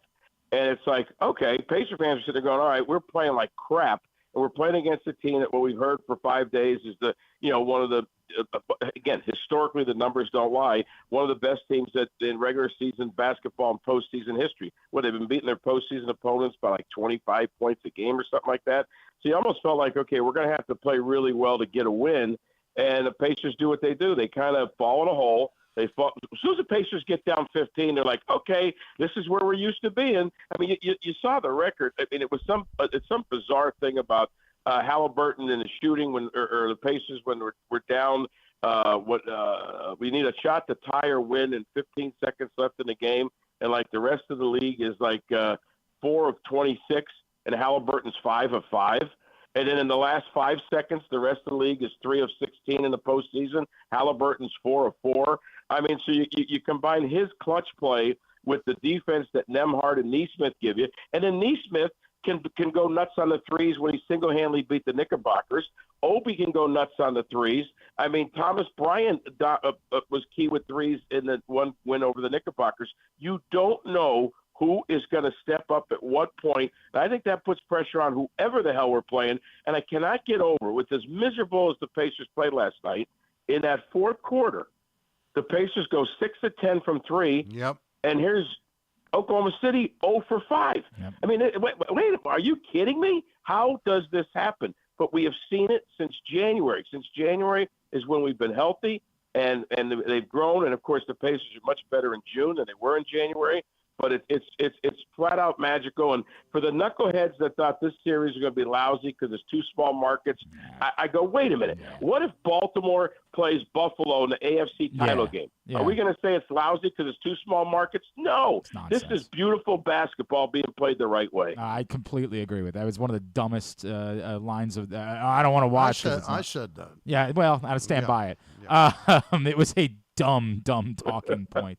But then the Halliburton thing, and like it's just so amazing. Like him, echoing the Reggie Miller with the choke against the Knicks. Like this guy, the ice in his veins. And I'd tell you, Eddie, last night I didn't think that possession was going anywhere. I'm sitting, and I don't know, I'm not rooting for either of these teams, but I'm watching and saying like, yo, you guys got to go. Like, what are you waiting for? And sure enough, he works just free enough. Has he ever missed a shot in the final seconds of a game?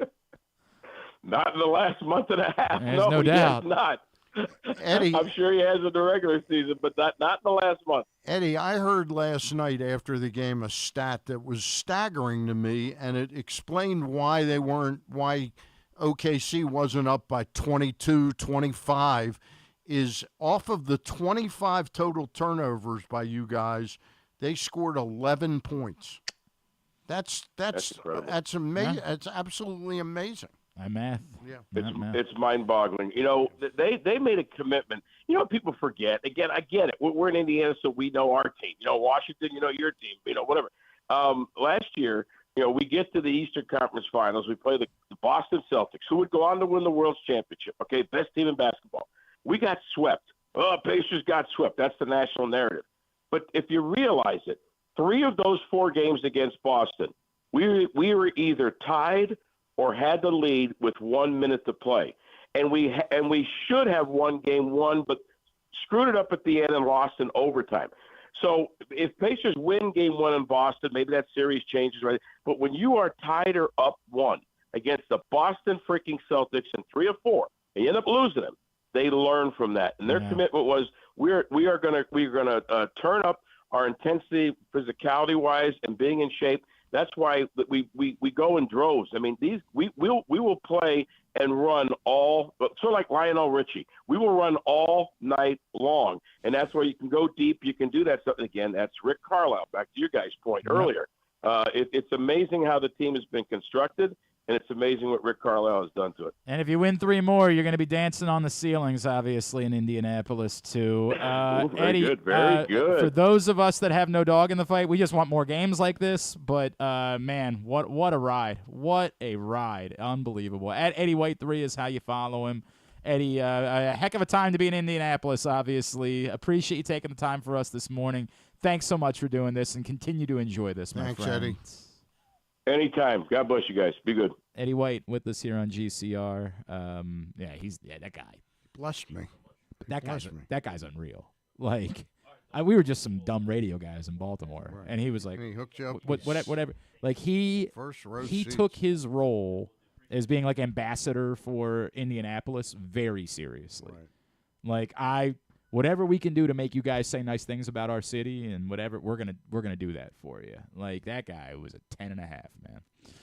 Appreciate him taking the time. I don't know who's gonna win the series. I don't. I still think that I like the Thunder ultimately, but just that minus 750 was so insane. We'll come back in. We'll go to Aberdeen. We'll catch up with Blake Money. That's is he Money? He's been Money. He certainly has been Money. There's no question about that.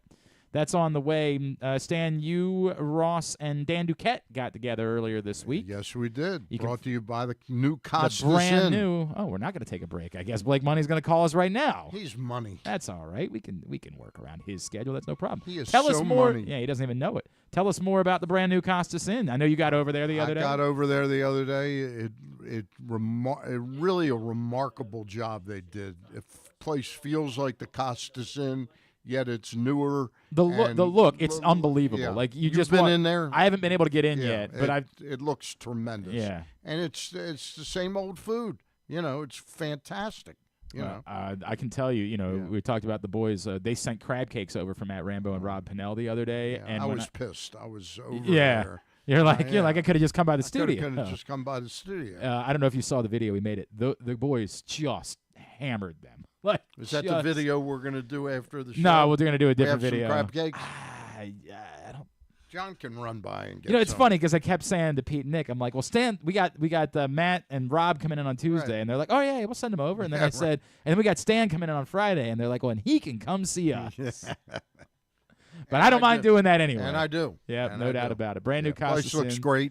It's open for lunch and dinner there at the OTB at Timonium Racecourse. I get over and see the brand new Costas Inn. And again, this is not replacing the old Costas Inn.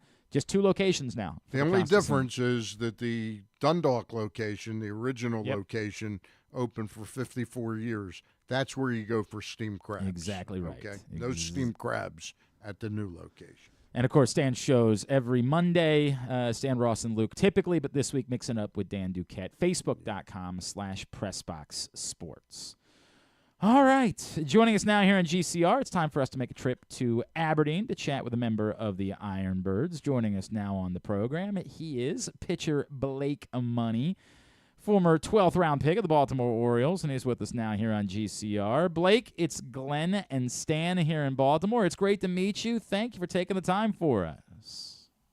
No, thank you guys. Good morning to you guys as well. I appreciate you guys having me on. Absolutely. And, I appreciate just the opportunity to talk to y'all. I want to talk to you about the season you're having, but I want to go back a little ways if I could, because I don't know this, but you're from Sarasota, correct? Yes, sir. I was born in Sarasota, Florida, and then we moved from Florida to Tennessee when I was 9, so right around 2010. All right, so it's not. I was wondering if perhaps there was any Orioles fandom in your blood from having been in Sarasota. Maybe the math on that makes it difficult, but did you have like any memory? Did you go to like any Orioles games in spring when you were a kid? I did not, but a funny story is right across the street from Ed Smith, if you look catty-cornered to the other lot, is a small, Ripken Experience, like Little League park there. So that's where I actually grew up playing some baseball until I had moved. That's so we cool. would always, go up there and get ready for practice or get ready for a game. And, every once in a while we just look over to the other side and be like, man, how cool would it be to play over there, with the big boys, when we were kids. So well, that's it's awesome. funny when I go back down there now and then I just turn around and look and go, man, that's where I started and I'm over here. Do you still have any family in that area? Like when you were there for the spring, like was there anybody that was like, oh my God, I can't believe I get to go see Blake?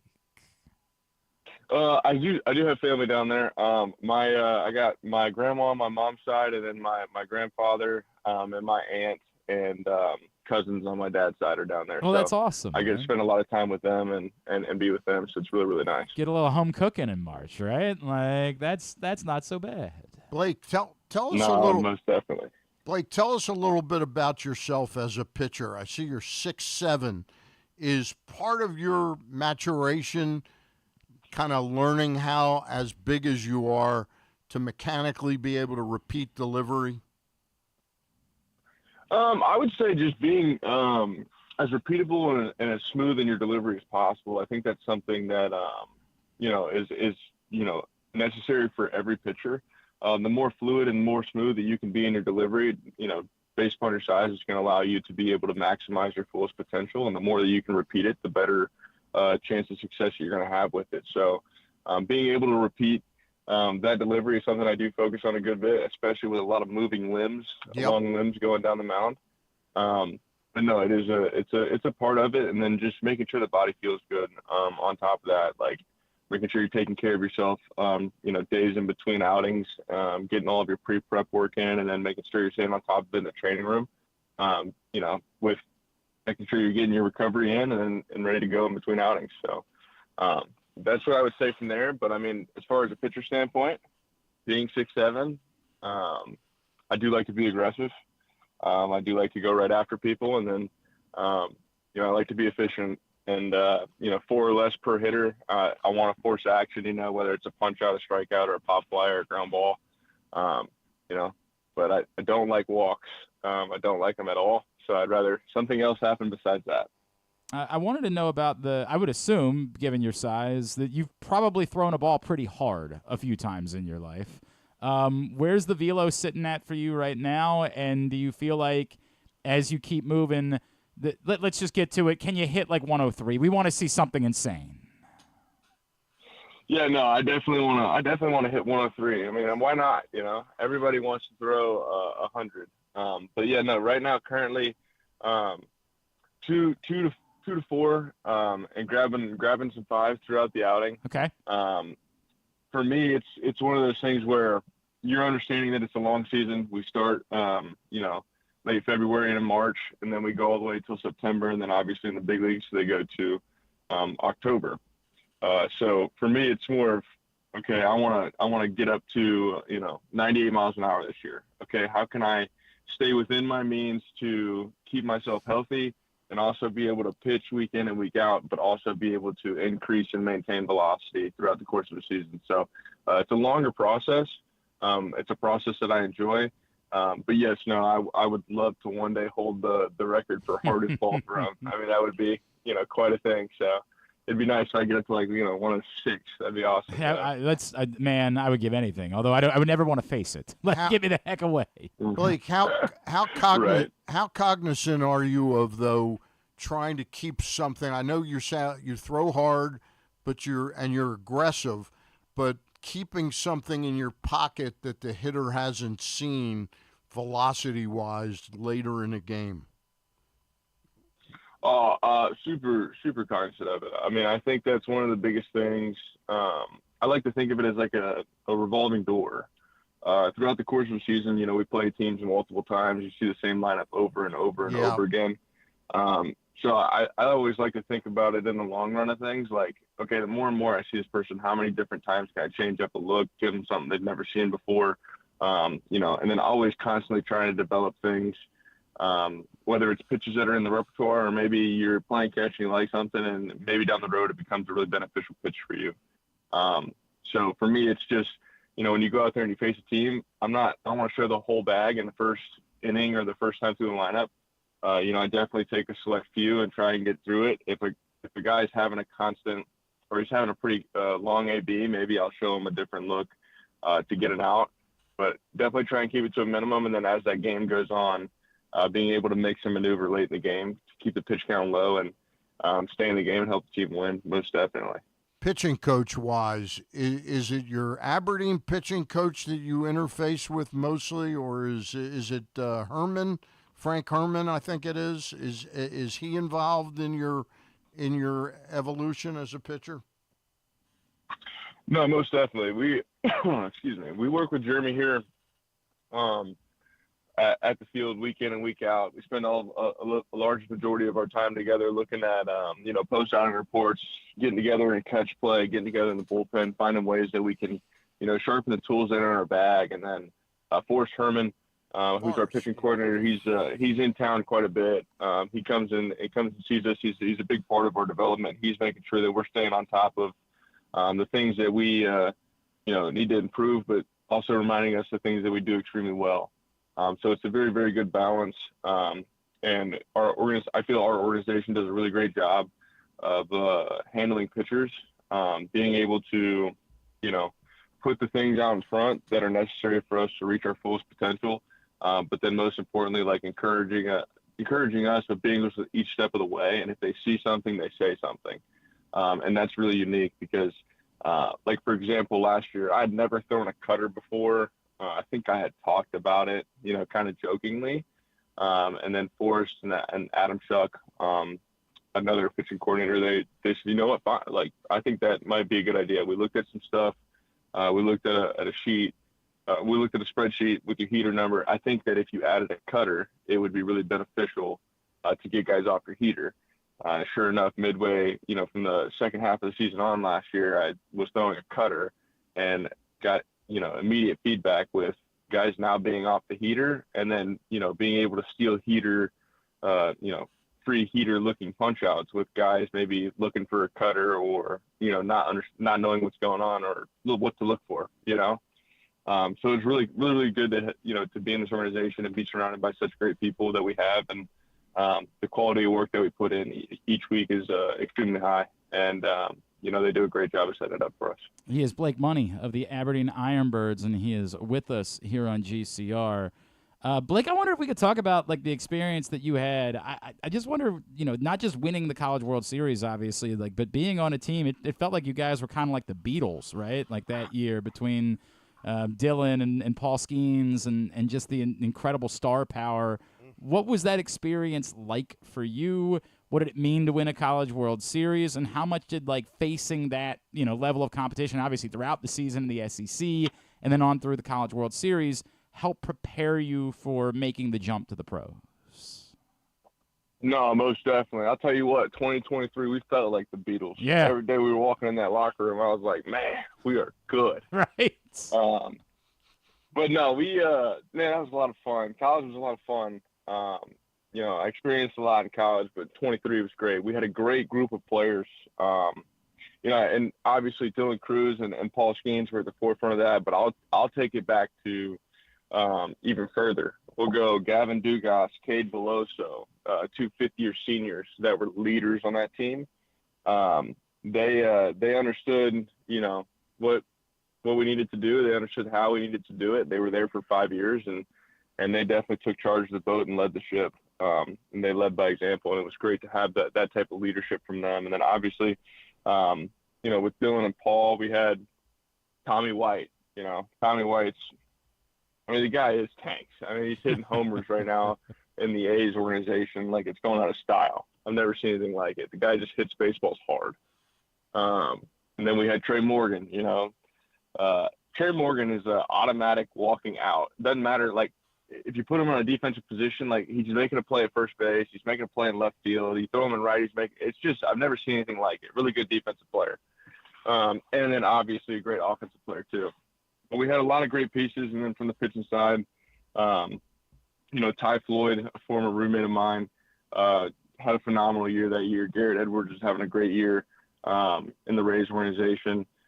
Gavin Guidry came on as a freshman late in the year, had a fantastic job. Teammate of mine right now, Riley Cooper. I want to say made the most relief appearances out of the pen and tallied up the most innings. Fantastic year. We had a lot of talent. We had a lot of great guys, but I'll say the thing that I loved the most was I've never been in a locker room that blended the way that they did. That's cool.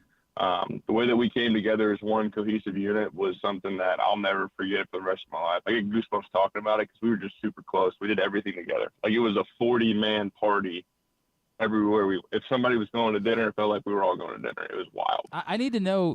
I don't know if there's a story here, but I did a little perusing before you came on the show. You married an LSU gymnast, correct? I did indeed. This was not this wasn't like a double date situation. Is there any connection here, between the two of you and Paul and Livy and Stan? Oh, that's true. Well, he's already married. You're too late. I'm sorry. Stan's a wedding officiant. He was hoping you get the call. Is there any story there between that connection? Yeah, I met Samantha in 2022. Okay. In January of 2022. So that was a year before Paul had kind of ever came to LSU. But and I'll give you the inside scoop on why this happens, or my opinion. All right. I like this theory. So we have an academic advisor that has multiple sports, and our academic advisor in particular has baseball, gymnastics, women's golf, and men's golf. And her office is located on campus. So, as any college student would do, you show up a tiny bit early for class, and you always look to hang out with people. Well, we found out that we could go in our academic office or our academic advisor's office, and we could sit down and hang out. Sometimes guys would hang out for 30 minutes to an hour. Well, the baseball team, we were getting our work done, but we were mostly in there talking, trying to hang out. And then the gymnastics team would come through, and they would have questions for the academic advisor, and then it turned into them hanging out. And next thing I know, we just had this pipeline of, baseball players and gymnasts that are just starting to date. It's one after the next, and I'm like, this is all because we share an academic. Yeah, right. It turns out the academic advisor is the matchmaker. God, I wish I would have known that back in college. Right.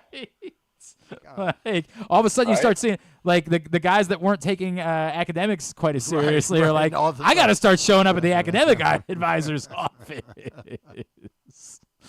Hey, it was great. It was a lot of fun. That's really cool. It was awesome.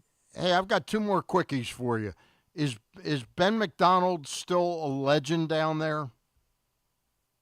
Ben McDonald will be a legend long after his living days are over. The people in Louisiana love Ben McDonald more than anything itself. Okay. He's the best. And I'll tell you what, we love him. He comes around campus for us. When I was down there, all 3 years I was there, he'd come on campus, and obviously he does the radio with the SEC, and he's on the TV. And I'll tell you what, he calls a fantastic game. Him and Lynn Rollins do a great job, but he would always come down on the field and talk to guys. And, it was nice to talk to him and get to know him a little bit. And then, obviously not being with the Orioles, it's really cool to kind of come from the same place there to be in the same place here. And he's an analyst with Masson, the Oriole games. Yep. He does about 80, 90 games. And my last question for you is, I'm looking at your numbers, the 158 innings in minor league baseball, 187 strikeouts, and I see in the 41 games you've pitched, you started 23, you've relieved 18. Do you see yourself as a starting pitcher, or would you be cool being the guy, like the Mountain, Felix Bautista, coming in late in ball games where you only have like an inning to deal with? I'll say, and I mean this wholeheartedly, whatever helps the team win. And I couldn't put that in a different way. You know, when you're playing this game and you're in that clubhouse and you're with those guys, whatever best fits the needs of the team. I'm not really one to be like, hey, I'm just going to do this and do this only. No. Whatever's asked of me and whatever needs to be done is what I'll do, and whatever helps the team win. Great answer. Blake, remind Orioles fans how they can follow you on social media. However they would like. I don't know. I've got, because I did the perusing, it's the Blake Money on Instagram for sure is the way to do it. Yeah, it's my Blake. The Blake Money is my Twitter handle and my Instagram handle. Excellent. Give him a follow on those spots. And the Aberdeen Ironbirds are home this weekend. Your chance to get up and check them out. I don't know the story on this, but tonight is conspiracy theory night at the ballpark. And, boy, I've got a few that we can talk about. We can talk about the frozen envelope. We can do a lot of that tonight. Tomorrow night, Broadway at the ballpark. And on Sunday, they're doing a Father's Day celebration because they're going to be away the following Sunday, including a pregame catch on the field and postgame kids run the bases. So get up and check out the Ironbirds this weekend. Blake Money, great to meet you, man. Continued success to you. Look forward to having more conversations as you make your way towards Baltimore, and thank you for doing this. No, most definitely. Thank you guys so much for having me on. I appreciate you guys taking the time. Thank you. Thank you, Blake. Blake Money with us here on GCR. I'm just imagining the nice kid.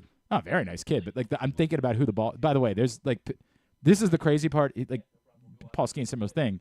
He's 6'7". He's not just an athlete. He's 6'7", and his wife's a gymnast. So when you see the pictures, there's quite a bit of disparity between the two of them height-wise. But I'm imagining who the guy was on the baseball team that hated the idea of having to do schoolwork, and then started to see all of his buddies hooking up with gymnasts, and was like, what's going on here? And they're like, yeah, we just hang out in the academic office. And suddenly he's like, I got to get my grades up.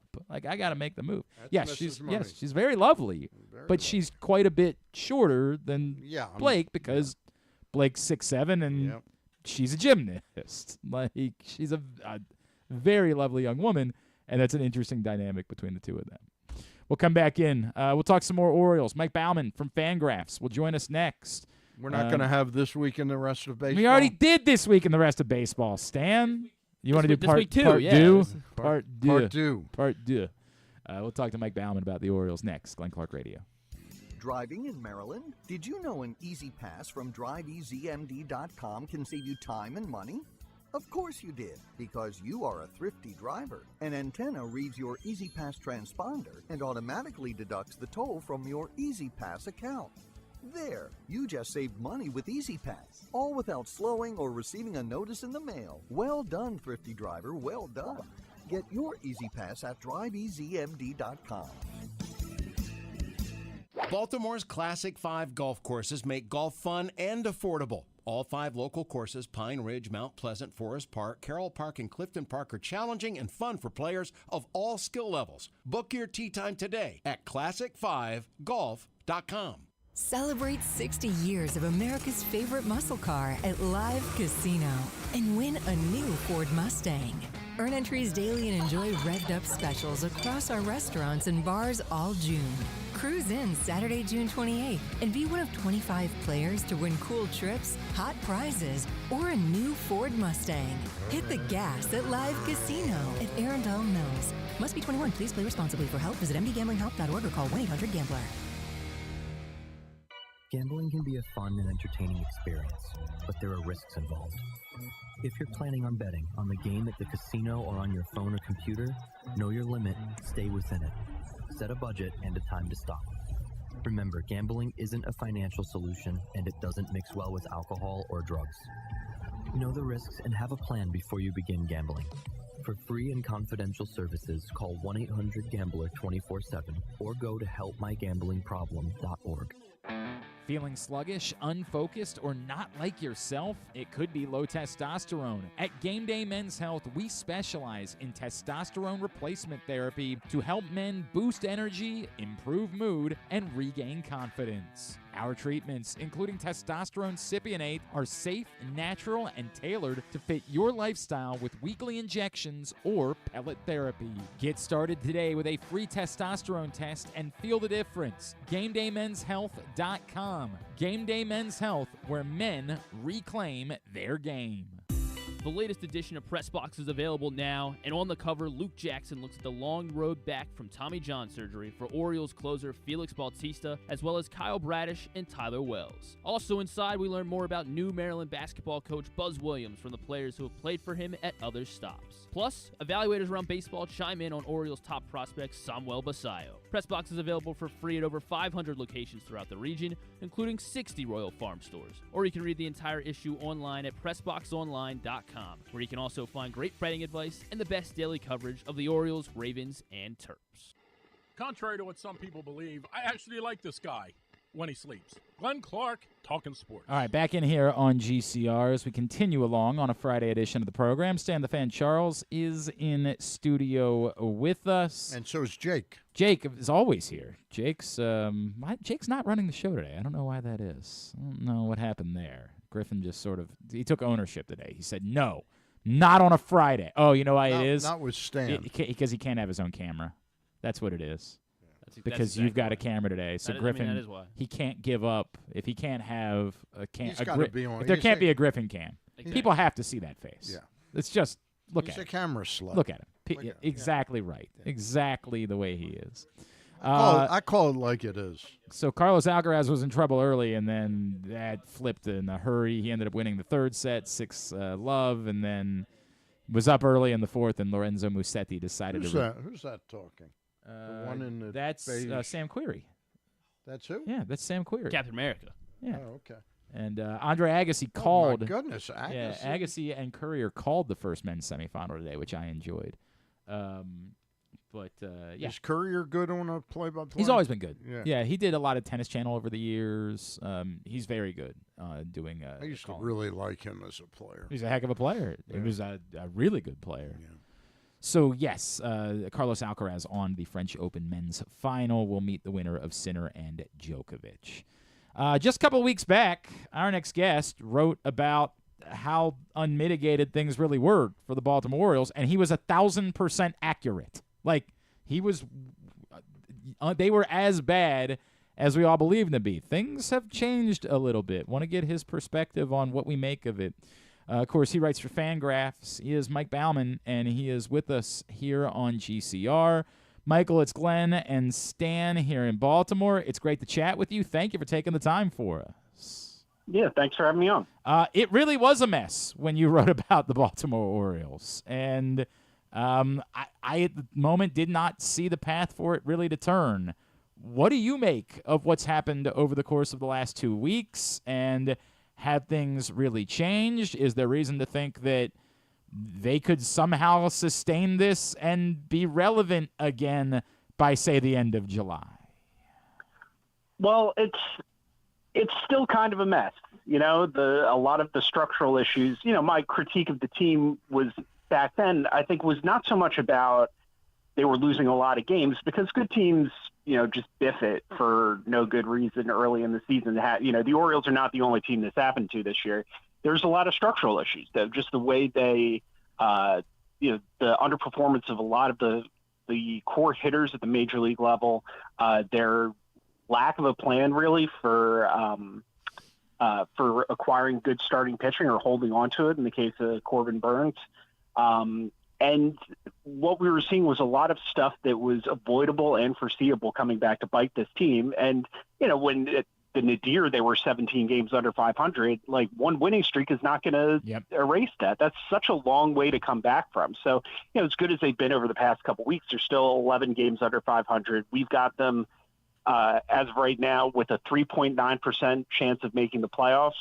Most of that coming from a chance at a potential wild card berth. Like if they come back from, you know, if they leapfrog 4 teams and 13 games to win the AL East, like we'll write about it. It'll be, you know, an aberration. It'll be something, exciting and historic. But I think a lot of the questions I have about the organization still remain, even though, they've had this great week. Mike, I'm just looking at all the teams. I do a weekly power rankings here at PressBoxOnline.com. I've been doing them for 13 years. There's so many teams in the American League that really aren't. I mean, the Yankees are good and the Tigers are real good.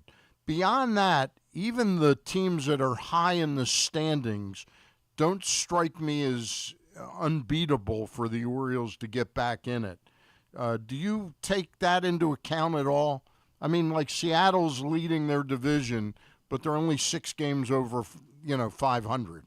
And the Royals are like 4 games over 500. The Tampa's like 4 or 5 games over 500.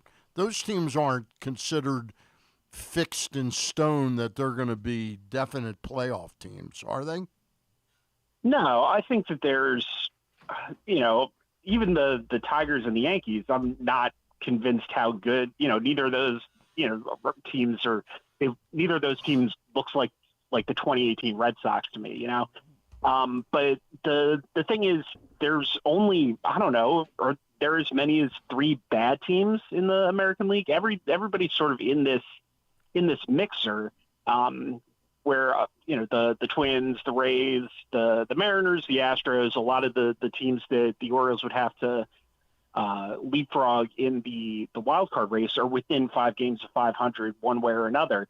And do I think the Orioles are markedly worse than most of those teams? No, but they've got to beat so many of them, and they're coming at this having given all those teams somewhere between 5 and 10 games worth of head start. And so I just think it's if you started the season now, I think it would be reasonable to expect the Orioles to be in the hunt, but they dug themselves such a big hole at the beginning. It's going to be so hard to get out of it. Michael Baumann from Fangraphs is with us here on GCR.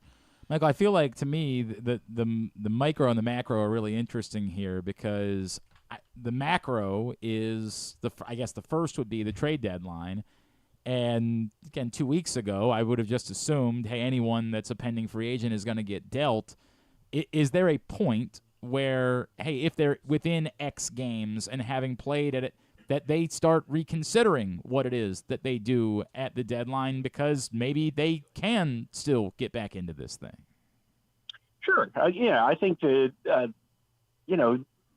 they're 11 games under 500 right now. That's a long way to go, but it's not unheard of. If they get super hot through the rest of June, they've got 5 or 6 weeks to prove to ownership and management that they could make a serious run at this.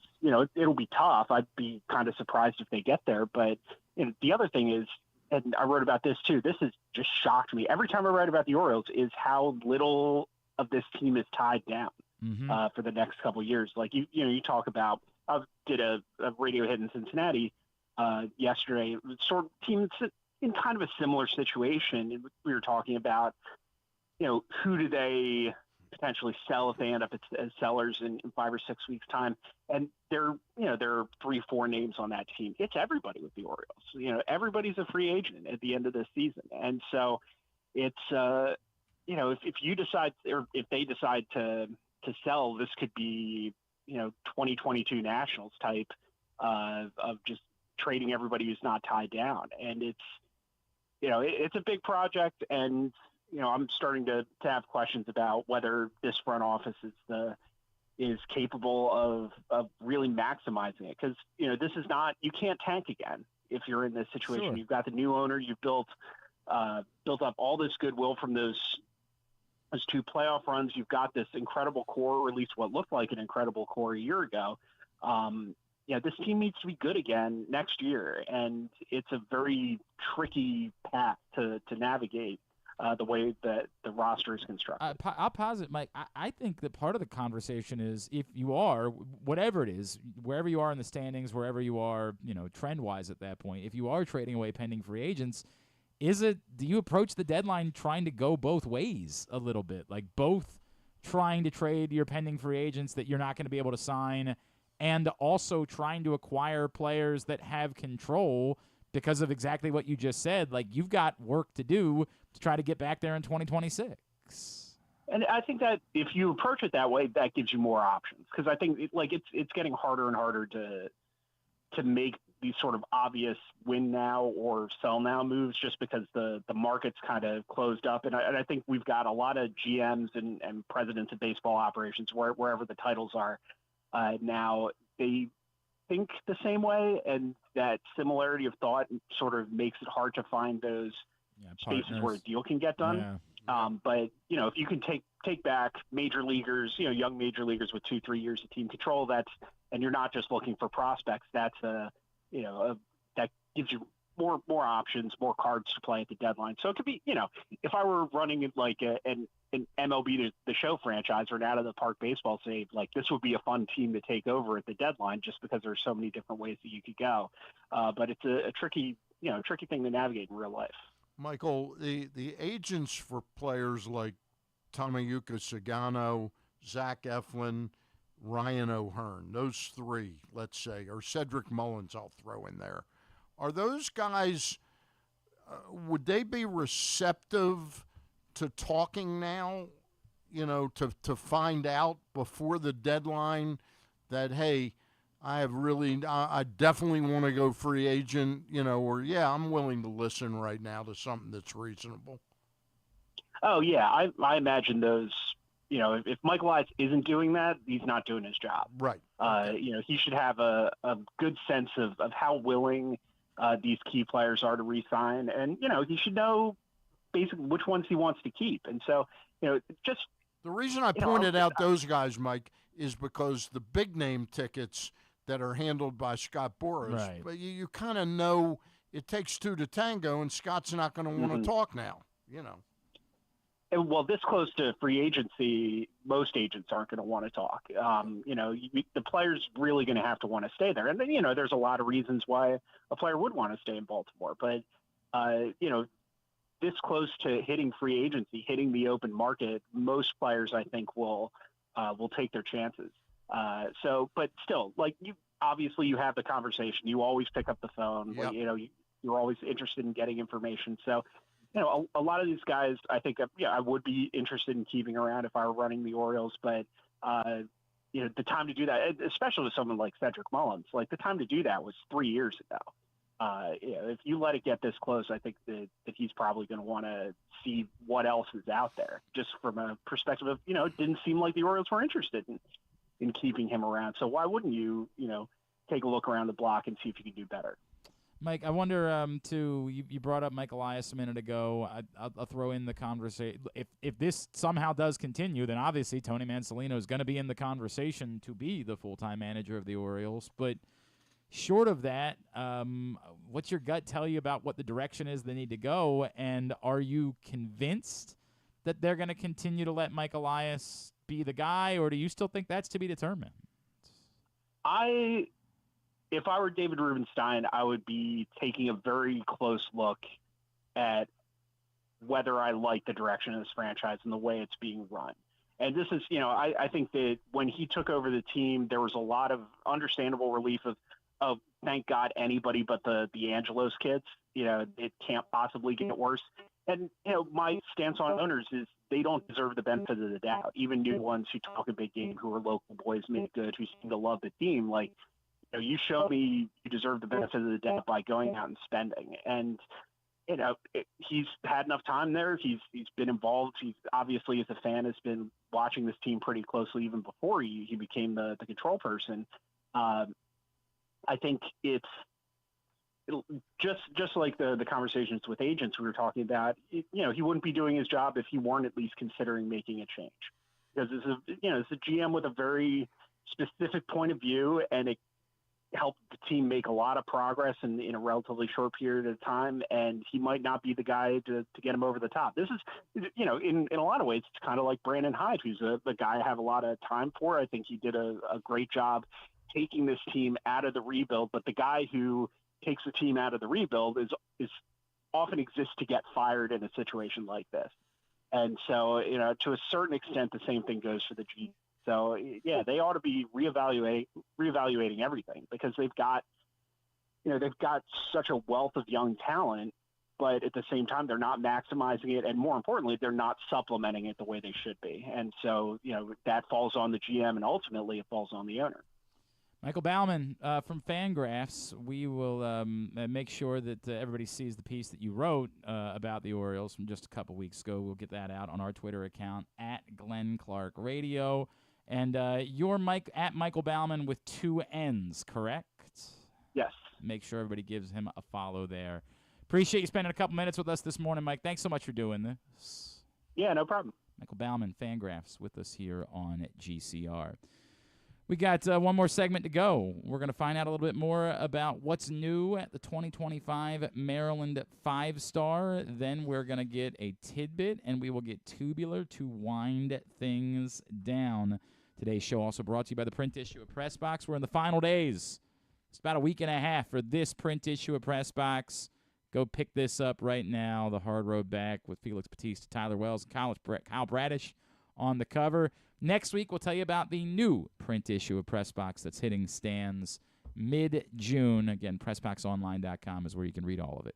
One more segment to go on GCR. This August, the PGA Tour's best are coming to Maryland. The 2025 BMW Championship tees off August 12th through 17th at Caves Valley Golf Club in Owings Mills. See the top 50 players battle it out in the penultimate event of the FedEx Cup playoffs. Don't miss your chance to witness world-class golf, fan experiences, and unforgettable moments. Tickets are on sale now at bmwchampionship.com. The BMW Championship, where legends take the lead. Celebrate 60 years of America's favorite muscle car at Live Casino and win a new Ford Mustang. Earn entries daily and enjoy revved-up specials across our restaurants and bars all June. Cruise in Saturday, June 28th, and be one of 25 players to win cool trips, hot prizes, or a new Ford Mustang. Hit the gas at Live Casino at Arundel Mills. Must be 21. Please play responsibly. For help, visit mdgamblinghelp.org or call 1-800-GAMBLER.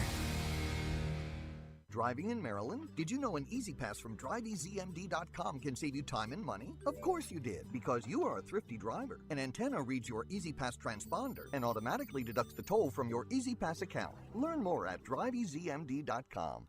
What makes the Costas Inn so special? This is Stan the Fan telling you that it's the people that work for you, cooking and serving. But that menu is also special with a capital S. Soups, salads, the raw bar, pasta dishes, seafood specialties, and entrees like the Costas combos, steaks, chops, ribs, amazingly delicious meatloaf, and all manner of delicious spilling sandwiches, including pit beef and turkey and subs. Of course, the steamed crabs are as good as you can get anywhere, and they serve them 12 months a year. The crab cakes are out of this world. Costas is open 7 days a week for lunch and dinner at 4100 North Point Boulevard, and coming soon, very soon, Costas in Timonium at the OTB Parlor at Timonium Racecourse. We'll get you the opening date real soon. Gambling can be a fun and entertaining experience, but there are risks involved. If you're planning on betting on the game at the casino or on your phone or computer, know your limit, stay within it. Set a budget and a time to stop. Remember, gambling isn't a financial solution, and it doesn't mix well with alcohol or drugs. Know the risks and have a plan before you begin gambling. For free and confidential services, call 1-800-GAMBLER 24/7 or go to helpmygamblingproblem.org. Want to improve your golf game or learn to play for the first time? The Baltimore Golf Academy has fun, instructional programs for the beginner golfer to everyday players. The Baltimore Golf Academy can take your game to the next level. Enroll today at baltimoregolfacademy.com.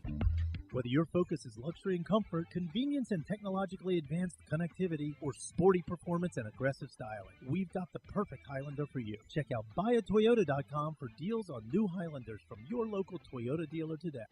Coming back in here with Glenn and the other guy, Garrett, whatever his name is. You know who they are. All right, winding down for a Friday edition of the program. Hey, real quick, I've got one more pair of tickets to give away to the Let's Go Music Festival this weekend in Crownsville. And if you want to check out Third Eye Blind and Hot Mulligan and Melky Chance and Young the Giant and the Starting Line and so many more, first person that messages me, GlennClarkRadio@gmail.com. First person right now that does it. You got them. They're yours. 2 tickets GA for both days. If you can only go one day, that's fine. I don't care. Do what you want to do with your life, but they're your tickets. First person that messages me. What's that address? GlennClarkRadio@gmail.com. You need them?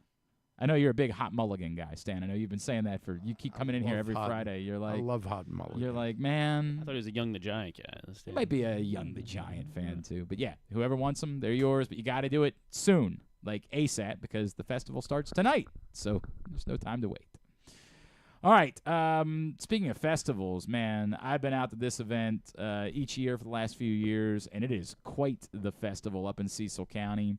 And tickets are on sale now for the 2025 Mars Maryland 5-Star at Fair Hill. Right now? They're available right now. Presented by Brown Advisory. Joining us now here on GCR, he is the CEO of the Mars Maryland 5-Star. He's our friend Jeff Newman, and he's back with us now on the program. Jeff, it's Glenn and Stan. It's always great to catch up. Thank you for taking the time for us. My pleasure. Can you hear me okay? We got you just fine, Jeff. Hey, Jeff, I got to jump in and ask you a quick question. Have you gotten the new golf cart from Qatar? Has that come in yet? No. Is there a deal coordinated? There's a deal. I didn't realize Yeah, you didn't realize that. I didn't realize that. Jeff, obviously we're very excited about the 2025 Maryland 5-Star, and I guess before we look forward, let's look back, right? For you, the biggest successes of 2024. I know that betting was a big part of it, but what were the biggest successes as you guys continue to grow and establish the Maryland 5-Star as not just a local event, but obviously a world-class event? That's a great question. So, we always want to have an upward trajectory, of course, of attendance. And fortunately, we had an 11% increase in attendance year over year from 2023 to 2024. So we've, we're nearly 33,000 over the course of 4 days. When you actually count in the VIP reception on Wednesday and the horse inspection, it's actually over 34. But as far as ticketed days, nearly 33,000. So, as long as that continues to go upwards, we feel pretty good that, we're doing the right promotion of the event. And certainly we hope more and more people become aware of it and come on out. What is behind that increase year to year? Is it that you're advertising better? Is it word of mouth from people that go to the event? What do you think is attributable to that? Well, certainly I think word of mouth for sure. I mean, it's taken some time clearly for people to understand, what eventing is, what a big deal it is to actually have, a 5-star event in Maryland. And certainly just the location, in Cecil County, which to me is the best kept secret in Maryland. It's so great to go to Cecil County. But I think also just we continue to add more, off competition elements that, interest people from, the Maryland Corgi Cup, which is almost an event on its own now, where people just come out to see those races on our Sunday. We have our local beer, wine, and spirits festival that people come out to, a local fresh food fest, in addition to, a lot of kids activities and the tailgating. So I just think there's, and then the betting, as we talked about, something for everyone. We've said it before, but I think the more we can add some off competition activities, the better. And also combined with our shopping, our retail vendor program continues to grow. So I think we just have a lot more to offer than we did in the first or second year. And as I said, it's become a full fall festival at the Maryland 5-Star. Obviously, it's a wonderful event. With the attendance numbers comes the question of economic impact, right? And why it's so important for this area. Do you guys have any information about what economic impact was for 2024? Yeah, we were over 12 million in terms of direct spending impact. When you increase, take the sort of overall spending once a dollar is respent, it's nearly 20 million. So I think we're doing what we were out, initially to do, which is to drive visitation and economic impact for the state. I mean, that's what the Sport and Entertainment Corporation of Maryland was created for, that organizes and owns the Maryland 5-Star Fair Hill. And so, I think we're doing what we were supposed to do in that particular case. And it does help having, for example, Great Wolf Lodge that opened up a couple of years ago to actually have the ability to accommodate more heads and beds and be able to promote the event, regionally, nationally, and internationally, so that, when people do come to Cecil County, they, obviously have a place to stay.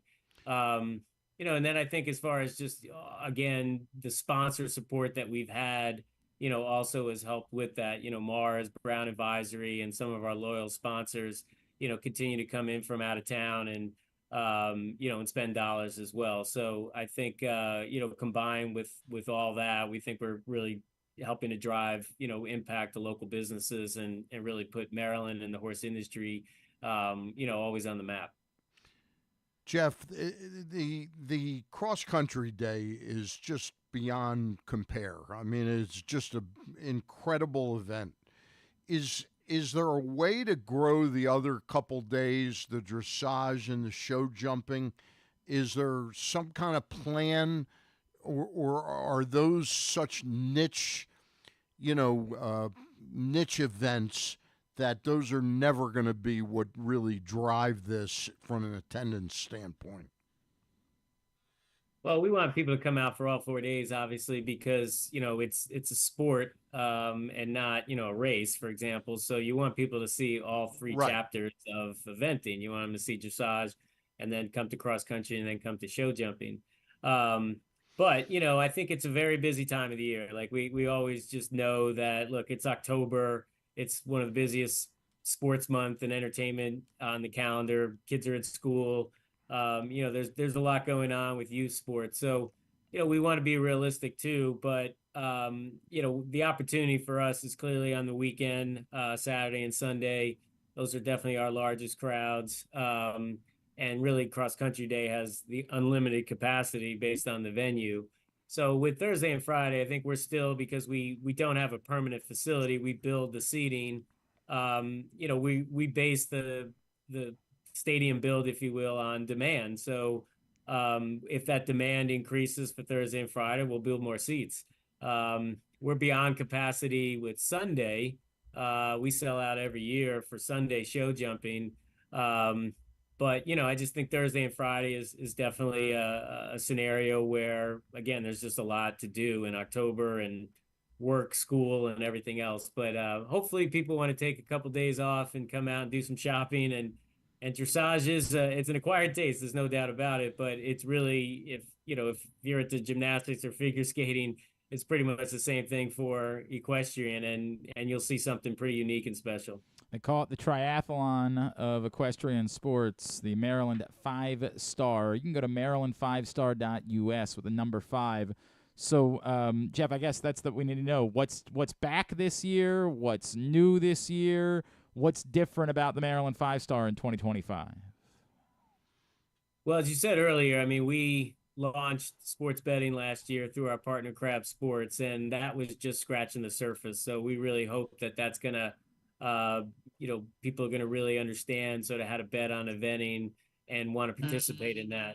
So that's definitely something that we feel, can grow. We are adding, to try to cross disciplines, if you will, a special event on Saturday after cross country called the Real Rider Cup.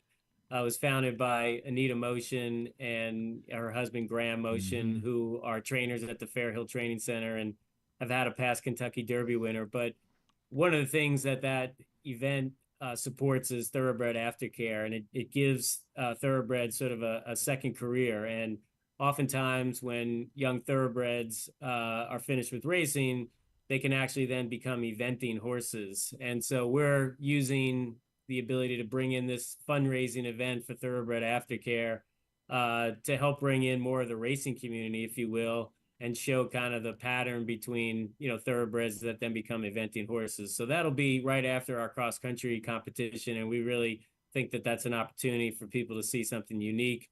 We're also going to be adding a 5K run on Sunday morning of our show jumping, where people can come out early and participate in a 5K run that's going to benefit the Fair Hill Nature Center. So we're just adding some more, off competition elements. But I think the newest thing that's going to be exciting is we have a new course designer for the cross country, which is Pierre Legupil, who was the actual course designer for the Paris Olympics last year. Wow. So we're going to have a pretty exciting cross country course this year that we'll unveil. And I think that's probably, one of the newest and most exciting parts of the event this year. Jeff, one of the things I used to talk to Terry about when the 5-star first started, not necessarily the first year, but was when it would get big enough to have the kind of clout to actually deal with the NFL and the Ravens schedule. This year I noticed that you're not playing that Sunday. Was that the result? Was that just a coincidence, or was it the result of trying to work with the Ravens and the NFL schedule makers?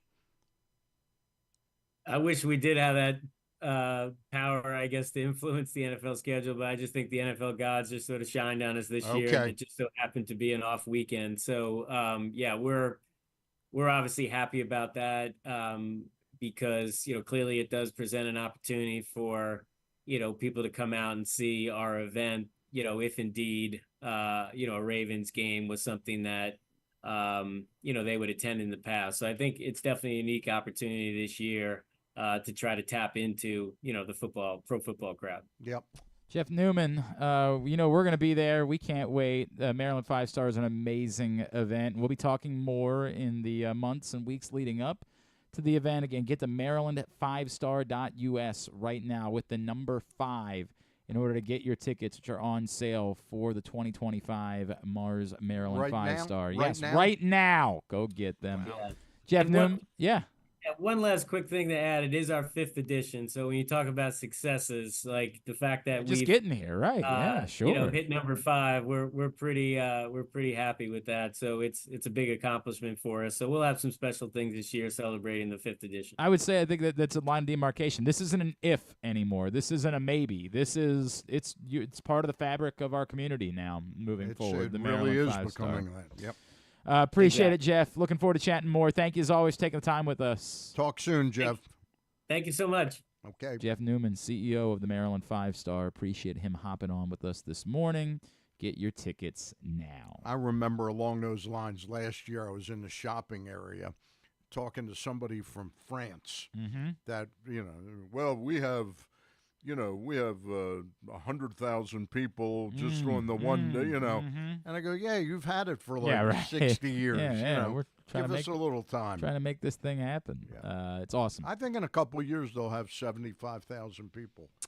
It's an interesting, 4 or 5 right? Yeah, you've got a few days. You've got the opportunity to spread that out a little bit. The weather is always they've really largely lucked out over the years. So, there's only been 1 year where it was kind of funky. So that's been a benefit to them as they try to grow the event. And I would say that the word of mouth part, I start to hear more about it. More and more people are like, oh yeah, I do want to check that out. I do want to know what that's all about. That's why I brought up the football schedule. Yep. I think it's a rare opportunity this year to get some first-time people. Yep. And then if you go one time, when especially when that's Saturday, it's just remarkable. I agree. Remarkable. I agree. All right, let's wind down for the week. We will get a tidbit. Tidbit is brought to you today by Live Casino and Hotel. That's where Griffin and I will be tomorrow, hanging out from 12 to 4. As everybody's playing poker, we're going to be doing amazing giveaways, like cash giveaways while folks are playing poker. We're going to be giving away tickets to the BMW Championship and football and baseball tickets. It's going to be a great day, and then if you're there hanging out playing poker, I don't know why you wouldn't just hang around, because you can watch the fights for free tomorrow night at Sports and Social inside Live Casino and Hotel. Why pay big pay-per-view prices instead? Save that, spend some money, maybe make some money, in fact, playing poker during the day, and get some great food while you're at Sports and Social, hanging out and watching the fights tomorrow at Live Casino and Hotel. Yeah, we need Griffin's microphone on. We'll get you. No, turn my mic off. You're good. Wow, Jake, that was bad. You know what? Yeah, we got to maybe run That's going in the bloopers. Might have to run some drills. Yes. You're good. The Pacers, plus 10, I believe is what it closed at. So they were the second biggest underdog in NBA Finals. The second biggest Game 1 upset in the Finals since the merger, behind just what other upset?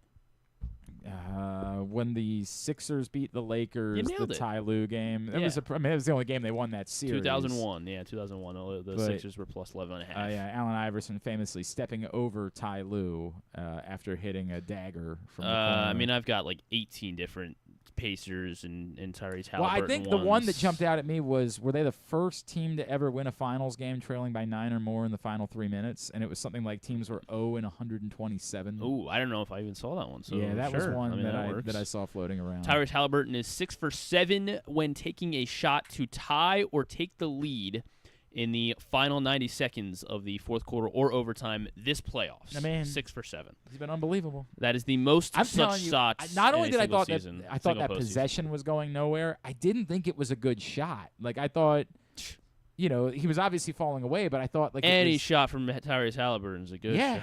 It's unbelievable. I thought it was man. very smart that he came in for a 2-pointer. Right. That it's sure. closer. 100%. And he stopped at just the right second to get that up. Unreal, man. Because you know what also Eddie, blows my mind? We talked about this the last time. I don't remember which game it was. Oh, geez. But the fact that they're telling you that rule now in the NBA is 0.3 seconds is enough time for a catch and shoot, which I think it was home cooking there. I think that should have just. I think the clock. I feel like it should have ran off. I feel like. No, I thought. Or maybe that there was should about have been 0.1. It Maybe. definitely shouldn't have been any more time, but I thought it was about right. But my point is that they spend the entire timeout telling you 0.3 seconds is the rule now in the NBA. If you got 0.3 seconds, you're allowed to catch and shoot. And yet there's twice now in the playoffs, and I can't remember who the other team was, that we've just seen a lob. I think the Knicks did it, didn't they? I think you're right. It was the Knicks probably against one of the these Pacers, games. Yeah. And we've just seen teams go for it was the Timberwolves because they were looking for Gobert. Oh yeah, you're right. You're right. Gobert I was into thinking the Mitchell game, Robinson for some reason. Yeah. And you're they right, tried to lob Gobert. it into Gobert, and I don't understand if it's enough time for a catch and shoot. Why are we settling for lobs? And I get the idea is, well, it's really hard to get a clean shot off an inbound pass, but is that less likely than you just throwing it up into a mess of players and somebody gets their fingertips on it? So this is not a tidbit. This was I'm like scanning through my bookmarks, and this is where all my tidbits are. But I bookmarked this. This was the ABC affiliate in Fort Wayne. I don't know if you saw this. Yeah, they cut. Right. Yeah. I have it. Do we want to play it or? Did they go to Heidi? Yeah, it was the Heidi game. Ironically, they went to Pacers coverage. They cut to. Well, here. Do you want to listen? Yeah, go ahead. It was funny. I thought it was funny. The Thunder clinging to this 3-point lead. SGA the drive inside, shot blocked. Siakam throws it back. Next on 21 Alive News, the man who was brutally beaten at Pike's Pub last week has come forward. Hear what he wants to have happen now. Also tonight, a big night for Pacer fans as Indiana is in the NBA Finals.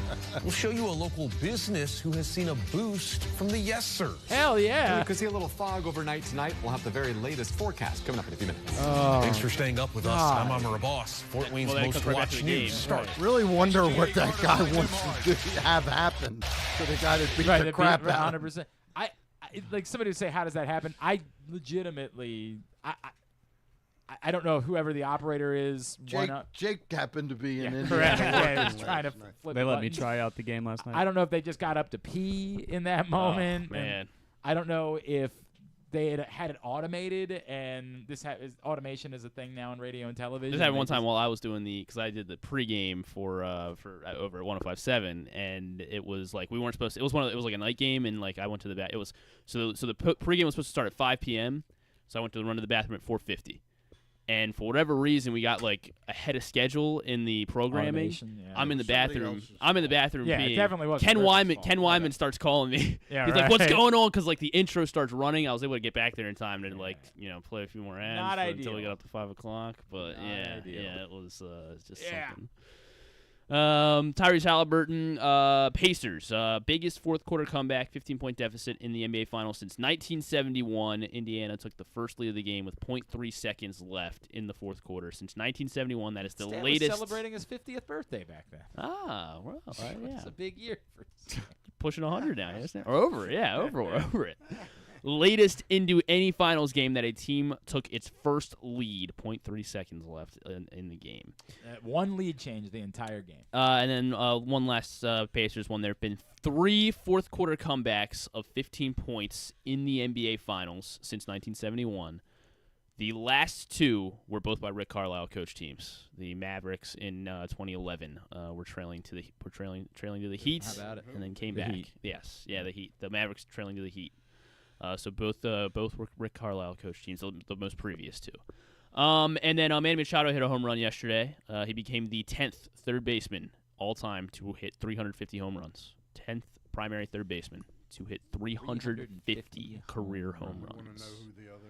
I would love to know who the other 9 are. You gotta say it yeah, I know. Say it in the mic, Stan. What are we doing? Eddie We're Matthews. still doing the show. Eddie Matthews.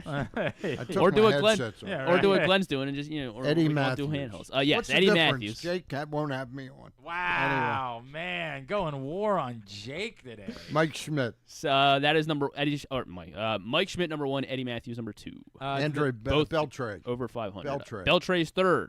Do they count? I've done my work. Yeah, now. settle down over there. Did they not count Alex Rodriguez then as the third No, baseman? A-Rod does not count. How many home runs is it? 300? 350. 350. Craig Nettles. Craig Nettles is on the list. Look at 390 you. I'm for just gonna Craig sit back and Nettles. let Stan play because I'm not going to be able to help. Got 4 of the top 6 already out of the way. Who else you got, huh? Who else do I have? Missing another Hall of Famer. Missing another Hall of Fame. I don't think Schmidt, it's not, Matthews. It's not Scott Rowland. He didn't. Adrian Beltre. I don't think he hit No, not Scott 350. Rowland. Yeah, that's too many. Scott Rowland hit 316. Ron Santo? No. He's not on that list. Santo. If I were I'm still going to say Ross- Matt Williams. Matt Williams is on the list. Yeah, that's 378. That's a good one. I have it open over About there if you want. third base. Third baseman. I assume they don't count Miguel Cabrera as a third baseman. No. Had to play 50% of your snaps at third base. 300. Has Manny Machado really played over 50% of his snaps now? Oh, for sure. I guess that's true because he only played shortstop for a year. That's right. Snaps. Boy, that's. I like it. I like it. Mike Lowell. No Mike Lowell. Edgar Martinez. No He Edgar. didn't play 50% of his snaps at third base. Edgar Martinez, DH. He might have played 5% of his snaps. At No, third he played a lot more than 5%. He also didn't, because he's on the list. Yeah, he also didn't have 350. He didn't. But yeah, he was a full-time DH. Hold on now. How about Tony Perez? No Tony Perez. Tony Perez played a lot of first base. Ron too. Santo just missed, by the way. 342 for Ron Santo. How about Chipper? Chipper Jones Yep. had 468 home runs. Very good. Top 4. So how many, how many how more about- do we need? How about Longoria? 3 more? No, Longoria just misses the cutoff. 342. Although they do still list him as an active player, so he could reach there, I guess. Apparently he hasn't made his retirement official. How Justin about, Turner's not on there. No, he's not. How about Nolan Arenado? Nolan Arenado is 2 away from You gotta reaching be- 350. You gotta be kidding. You have- How many more do we need? 1, 2, 3. 3. My God. My mind went blank after Eddie Matthews, Mike Schmidt, We got a guy who was an all-star in 2014, apparently. I don't, Jim Tomei. No, not He Jim was Tomei. definitely, he played like a season at third base. Vinny Castilla. No, not Vinny. Not Vinny Castilla. Josh Donaldson. Castilla hit 320. No, not Josh Donaldson. Josh Donaldson also they're not officially unactive. He's hit 279. Ken Boyer. No Ken Boyer. You have to give us something. All right, we have a an Atlanta Brave and a San Francisco Giant. Ended his career. Darrell Evans. Darrell Evans. There you go. And a San Francisco Giant. No, that was Darrell Evans. Well, that was Matt Williams was a Giant Evans as well. was with Atlanta, No. Detroit, and San Francisco. Yeah. Then we have a Milwaukee Brewer, among other places, but I remember him as a Milwaukee Brewer. I remember him, so you can so more recent. You remember him? 350 home runs as a third baseman. Were they all with the Brewers? No, they weren't all with the Brewers. He was started in Pittsburgh, then he was Don a Cub. Money? No, not Don May. Oh, he didn't even spend much time in Milwaukee. That was just the back end of his career. That's why I know him. He spent 2012 through 2015 with Milwaukee, and he was an All-Star in 2014. I got nothing. Sorry, 2014. He was an All-Star. Jeff Jenkins. No, not Jeff Who Jenkins. did he play for? Pittsburgh and yes. Milwaukee? Started in Pittsburgh. Anybody else? Then he went to Chicago Cubs. Ramirez? Yes. Aramis Ramirez? Aramis Ramirez. Okay. All right. Over 350 home runs. 386 for Aramis Ramirez. How many? 386 home runs. Wow. Yeah. And then the last one who we didn't name yet, a twin. Twin. I don't think it's Gary Gaetti. Gary Gaetti. Gary Gaetti. There you Good go. call. Good call. Well done, Stanley. Did my work today. Yeah, you did. You get your paycheck this week. You get it. We've decided as a team that you get to keep it this time around. All right, let's get tubular as we wind things down. Okay, everybody, it's going to be quick today. What was the main focus today, Coach? Fundamentals, ball control. It's always huge. Any early thoughts on the competition this year? Well, look, this is the best of the best players in the world. It's going to be an amazing tournament. Tournament? Yeah, the BMW Championship at Caves Valley. What are you guys talking about? All they ever ask me about is football. All right, here's what's coming up this weekend, totally tubular-wise. Have the Athletics still not announced their starting pitchers for the weekend? No, they haven't. Sears is starting tonight. But they haven't made it. Yeah, they haven't made it. They haven't for some reason. They haven't. I don't know if they do an opener ever. Or is there a No, reason not really. why I'm pretty sure Severino's going to go at some point. Severino's going Saturday. Yeah. And then it's another lefty on Sunday. Springs, I'm almost sure. Is it Springs? I thought it was another lefty. All right. Well, they for whatever reason they have decided they're playing poker. They're not letting us know that for some. I don't know why that is. Well, there's a lot of roster tumult right now. Tonight, 10:05 on Masson 2. Dean Kramer for the Orioles. J.P. Tomorrow, Sears. Yeah, it should be J.P. Sears tonight. Tomorrow, 10:05. Sunday should be Jacob Lopez. Okay. Tomorrow, Lopez is this Charlie Sunday. Morton on the mound tomorrow, 10:05, and Sunday for the Birds, Tomo Sagano on the mound. That's at 4:05. I think we got three. Tonight's to me the toughest matchup. Because you're talking about the Maryland Whipsnakes, who are taking on the Philadelphia Water Dogs tonight at 8:30 on ESPN Plus. Jake, help me out. Looking for their first win of the 2025 season. No, I don't know. Where are they? It's not a home game. It's, not down the in Charlotte. Don't remind me, Stan. For that one. What happened to your knee? Baseball. War. What's that? Yeah, war. Yeah, war. War. War. I was playing Got it, baseball. war. Sliding on the. Second French Open men's semifinal coming up in about 30 minutes. It's Novak Djokovic and Yannick Sinner on TNT and True TV. The final, where the winner will take on Carlos Alcaraz, is Sunday morning at 9 a.m. The women's final tomorrow morning at 9 a.m. Arena Sabalenka and Coco Gauff also on TNT and True TV.